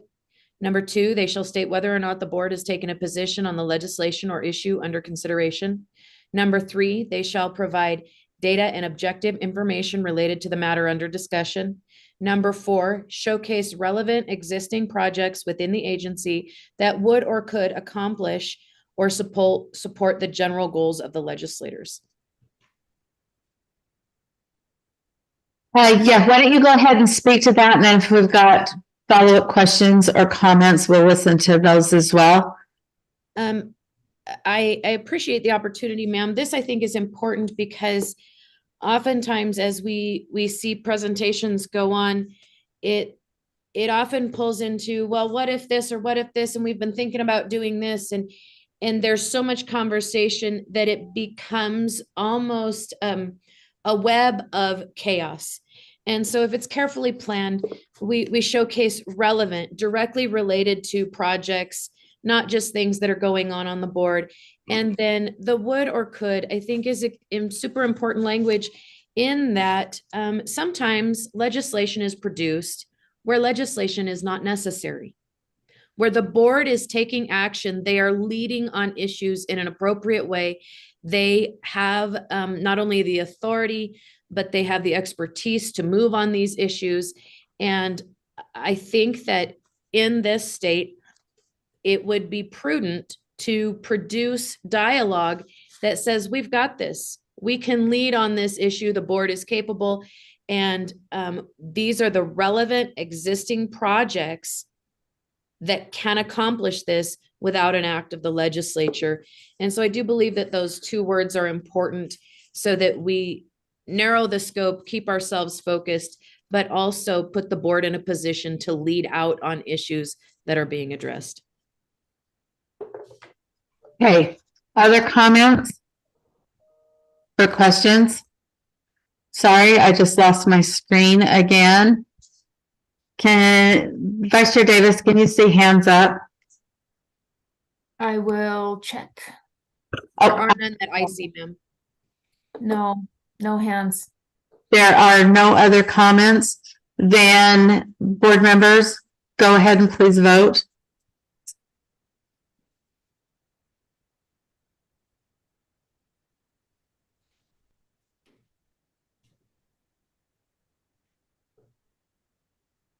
That's unanimous, Chair. Thank you very much. Okay, does that conclude your amendments? It actually does not, ma'am. There are a few more, but I promise I will make them quick. No, line 20 was mobilized. There is a motion pending to strike it, and I do believe that that needs to be formally made because it was mobilized above to produce a flow in the policy. to strike that language because it was added above. I don't know if that needs a vote or not. I think it's already done in the draft. That is fine. Then I would move to amend line 21 in the draft that I sent our staff to read that the board chair or vice chairs shall only represent that the chair is speaking for the entire board when an authorizing vote to that effect has successfully passed the board. The vice chairs shall approve the presentation, and if time permits, that the vice chairs shall consult with the applicable standing committee chairs. Would you like to speak to your motion? This is a motion actually that I'm moving on behalf of another member of the board, and the conversation, the dialogue surrounding some of these is that transparency goes both ways, and that if accountability is what we're seeking, we need to seek it in both directions. And so I would leave that to the body to, if they choose to debate it, that's fine. However they feel about this amendment is up to the committee. It would be a little letter B. Vice Chair Davis? Yeah, just a question. I'm sorry, my screen is so weird. I can't see a full picture of either thing. Are you all seeing the same? Yeah, oh, now I can see a full thing of the amendments. I can't see, I can only see half of each. So I have a question for Member Bogus. Is the gist of what you're changing in this saying that before the chair or vice chair can speak to the legislature, that we have to authorize that as a body? No, ma'am. What it's saying is that prior to them speaking, they confer with each other, and that if time permits, they consult with the applicable standing committee chairs, and it would just level that playing field and make them subject to the same requirements that other board members are then subject to. Quick follow-up, Chair Norton. Go ahead. I thought that was already in this current draft.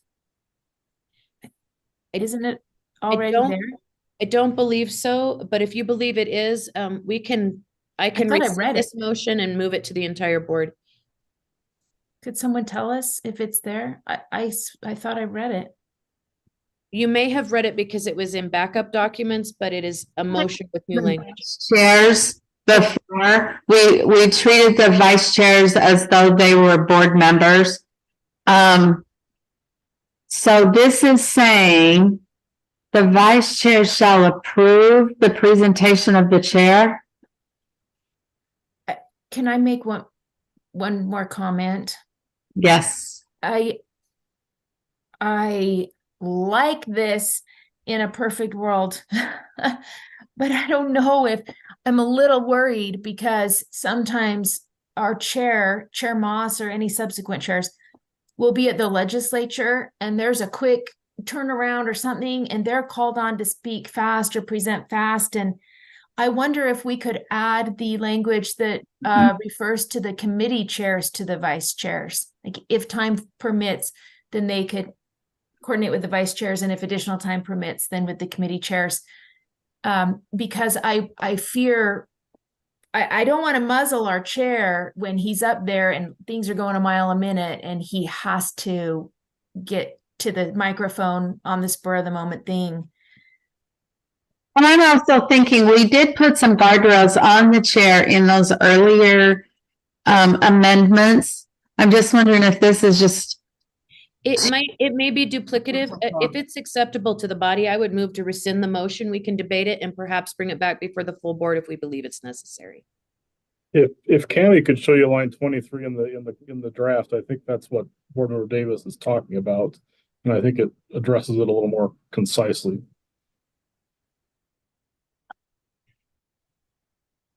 That is the same motion.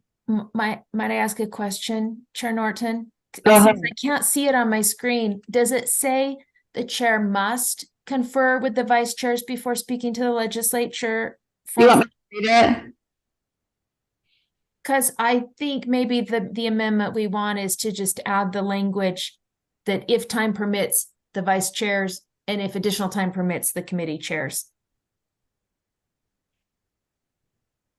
I feel Jim probably is in a precarious position in weighing in on this because he didn't ask for this, but he's subject to all of it, and he probably feels a little uncomfortable, but I have been in that situation, and I can at least maybe speak on his behalf so he doesn't feel precarious. But it would be very difficult in some instances, not all, but in some, to do all this prior. Currently is now reading. Is that correct on screen, the yellow? No, that's Board Member Bogus's notes. Chair, may I read what the language says? The current one. The current draft says the board chair shall approve a board member's. Her current amendment is what I meant when I said current. Is that what we're reading? No, I'm reading from the draft. I think that's what Vice Chair David or Board Member David to see.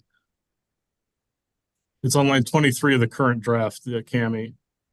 There you go.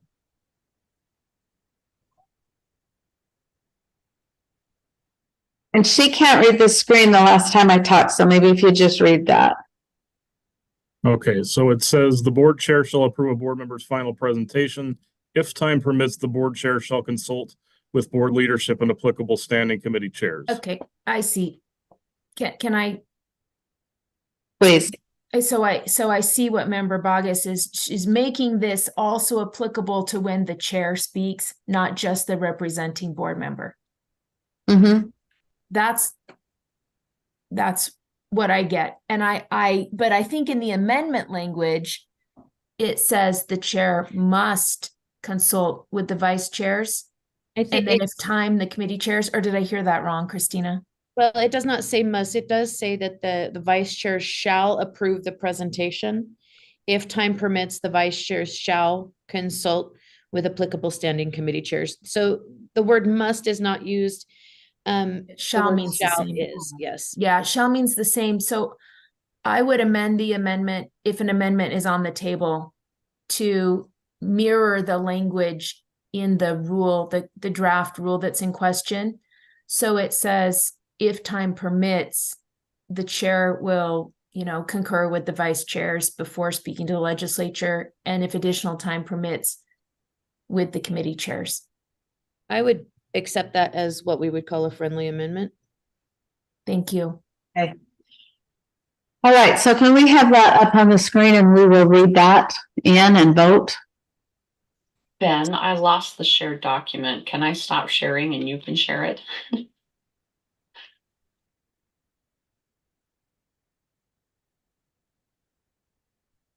You're muted, Ben.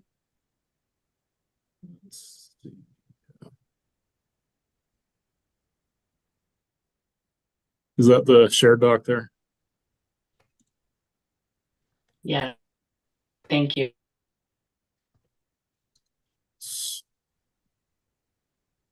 So, Board Member Davis, can you repeat how we're going to amend this language? I'm not sure I understood how this would change.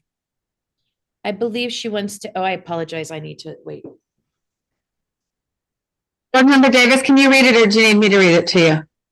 I can read it now. You might be in a better place, Member Bogus, but I'll read it. The board chair, yeah, let me just read it really quickly first.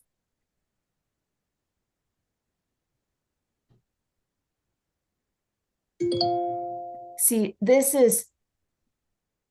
language, Member Bogus, seems to indicate that an authorizing vote of the board authorizes them to speak for the whole board of the legislature. That piece, I don't think we're going to have to, I just don't realistically think they're going to be able to do that. So maybe we divide the question. That leadership could speak as an individual, but that if they are representing the board, it shall be an official position of the board is the intent. Again, I'm happy to rescind and work this out over the next month and bring this amendment back. I'm moving on behalf of another member. I'm happy to have that dialogue, Member Davis. let's do that. Well, although I hate to take the time in the full board, but I see what you're trying to do. I think it is written already in the draft that when the chairs speak, because with one of your other amendments, you said that it applies to the chair also. So anyone that represents the board has to say what the position of the board is. Mm-hmm. And then but I do think, this one about the vice chair shall approve the presentation. I just say we move the if time permits, the vice chair shall approve the presentation or speech. I don't even know if you want approve. Maybe you just say the chair consults with the. That's where it gets so hard because it's going so fast. And there's so much work.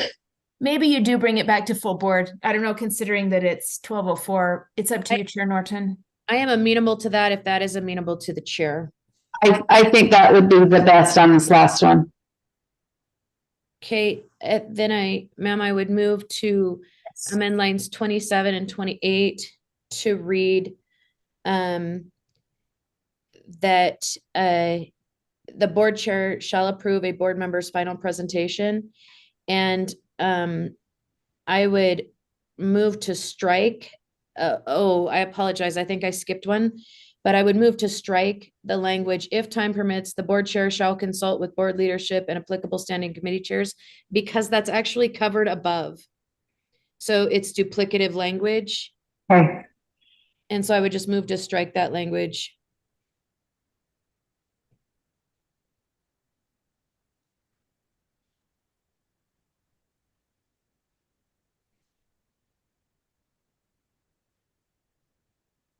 The board member Bogus is moving that we strike the board chair or vice chair shall only represent that the chair is speaking for the entire board when an authorizing vote. Ma'am, that's actually, you're on the wrong line. I apologize.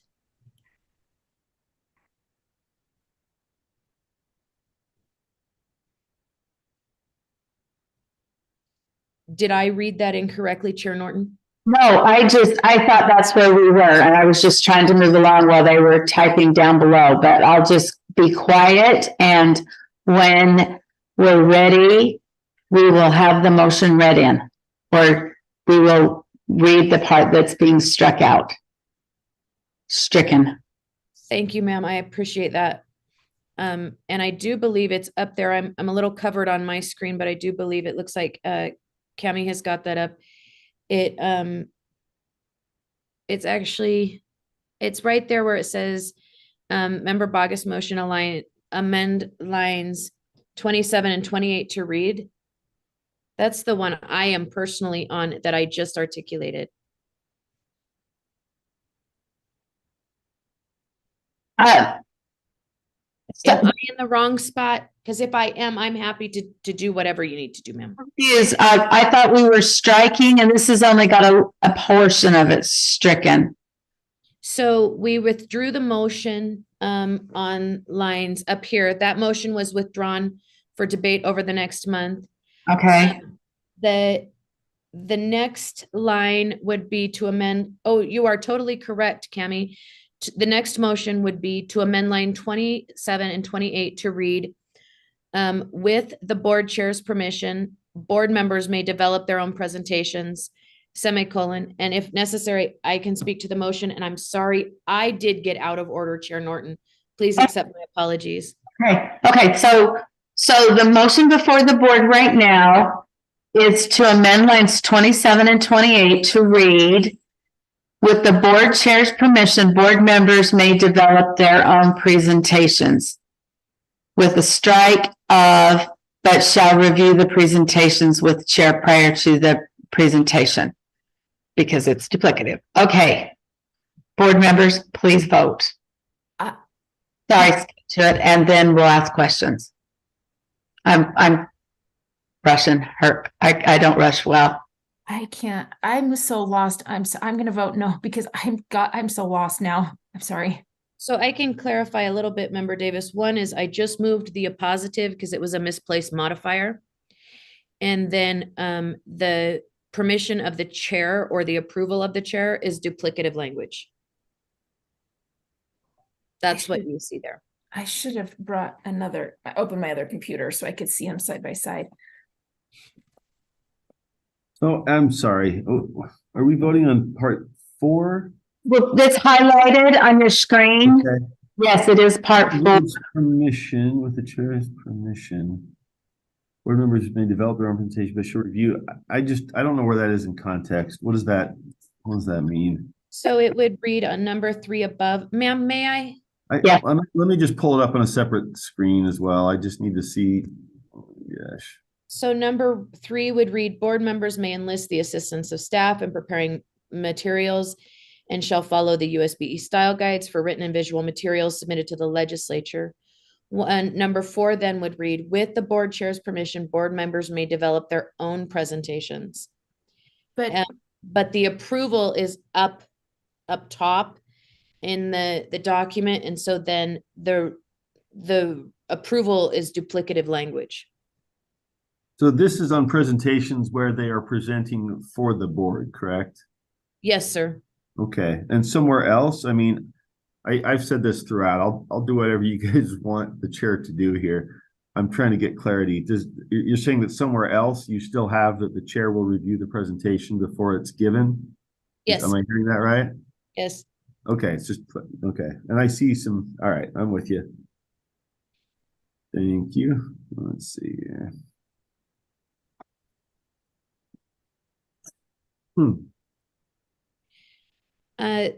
Then, ma'am, I would move to amend. Okay, hang on a second. It looks like that passes and the vote. Oh, now I don't see board members. Oh, that passes 4 votes to 1 with board member Straight voting against. Thank you, ma'am. I would have moved to amend line 32 through 36 to read as follows. And I love that they have that language there in number 6. I'm so thankful for our staff. It really just cleans up the language.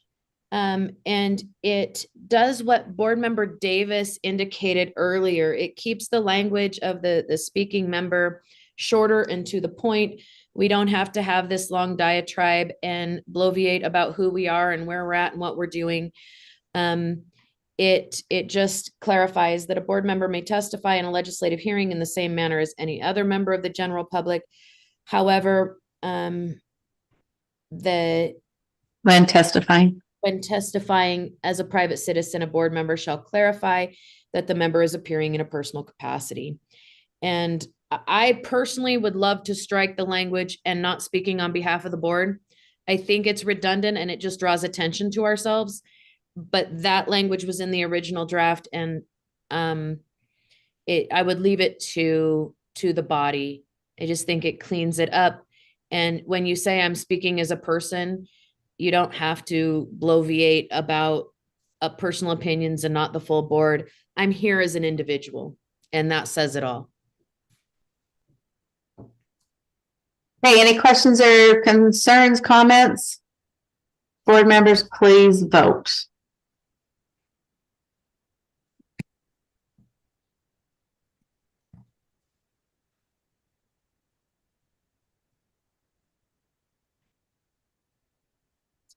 Chair, I'm a yes. I just can't find it on my. Hold on. I got to read it one more time. I am in tech hell today. While he's finding that, can I just quickly just explain my vote, Chair? Yes. I think the one that's being striked out helps the speaker to say that their opinion may be very different from the vote of the board.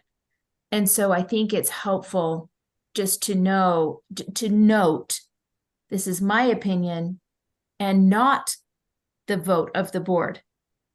You could also say, this is my opinion and the board voted similarly in this way. But I think it's nice to have a delineation there. Okay, that looks like that passes 3-2 with board members Straight and Davis voting a nay. Ma'am, would love to just add a sub bullet there underneath that that says, actually, no, that's redundant. I apologize. Please, please accept my apologies. I would like to add lines 38 through 49 with a heading that says transparency. Okay, and can I ask, is this the last one? We are out of time. Yes, ma'am, it is. Okay, very good. All right, go ahead. And then it would just be a heading that says transparency and a number 8, or no heading, I don't care, that reads as follows. Any correspondence signed by more than one member of board leadership, which is addressed to any public official, the public official staff, or LEA employee shall be distributed to all board members within 12 hours of the correspondence being sent. Number 9, any correspondence appearing on official letterhead shall be distributed to all board members upon dissemination. Number 10, if any member of board leadership receives correspondence from any public official, the public official's staff, or an LEA employee, the correspondence shall be distributed to all board members within 12 hours of the member of board leadership's receipt of the correspondence. And number 11 would read, if there is an allegation that any board member has violated this policy, the member may request a hearing during a public session of the board to determine what consequence, if any, would be appropriate. And that, ma'am, would conclude my amendments. I'm ready for healthy debate. Would you like to speak to those additions? Yes, ma'am. I think that when we are in this legislative cycle, and like you said, things are moving fast, transparency and being informed keeps the board from major public faux pas. And it also keeps us from major public faux pas, even when the legislature is not in session. And I think in the interest of transparency and producing a cohesive forward movement, that this is something where if it's on letterhead, it's assumed to be a board position. I think board members should know that that correspondence is being sent. I think if it's addressed to the board, members of the USBE and board leadership receives it, I think we should receive a copy of it. That is just my opinion. And then I always believe in due process. I think when we have these allegations, we should be entitled to due process. And so with that, I would conclude my comments. Thank you, Chair Norton. Thank you. Vice Chair Davis.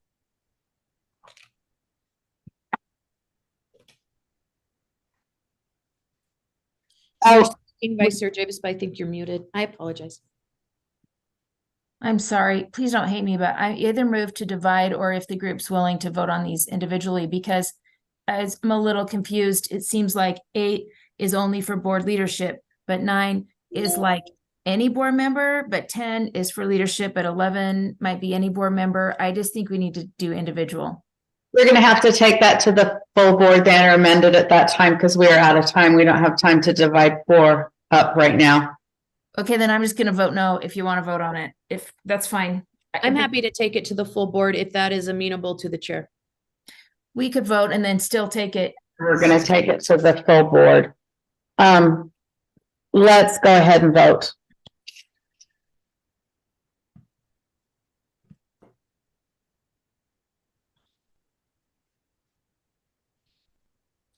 But it can still be done in full board. Yeah, and still discuss it in full board. For sure.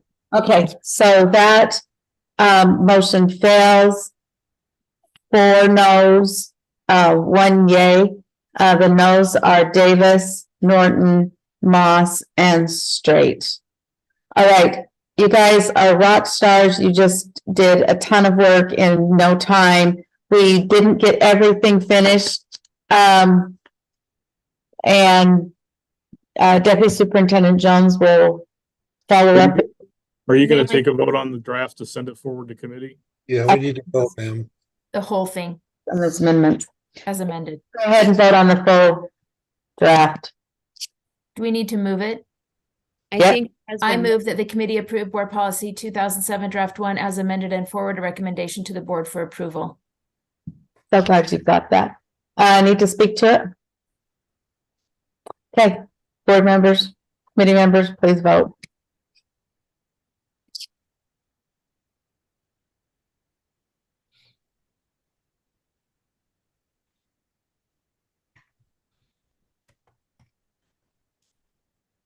Okay, that passed unanimously. Thank you very much. See you at 1 o'clock, is that correct?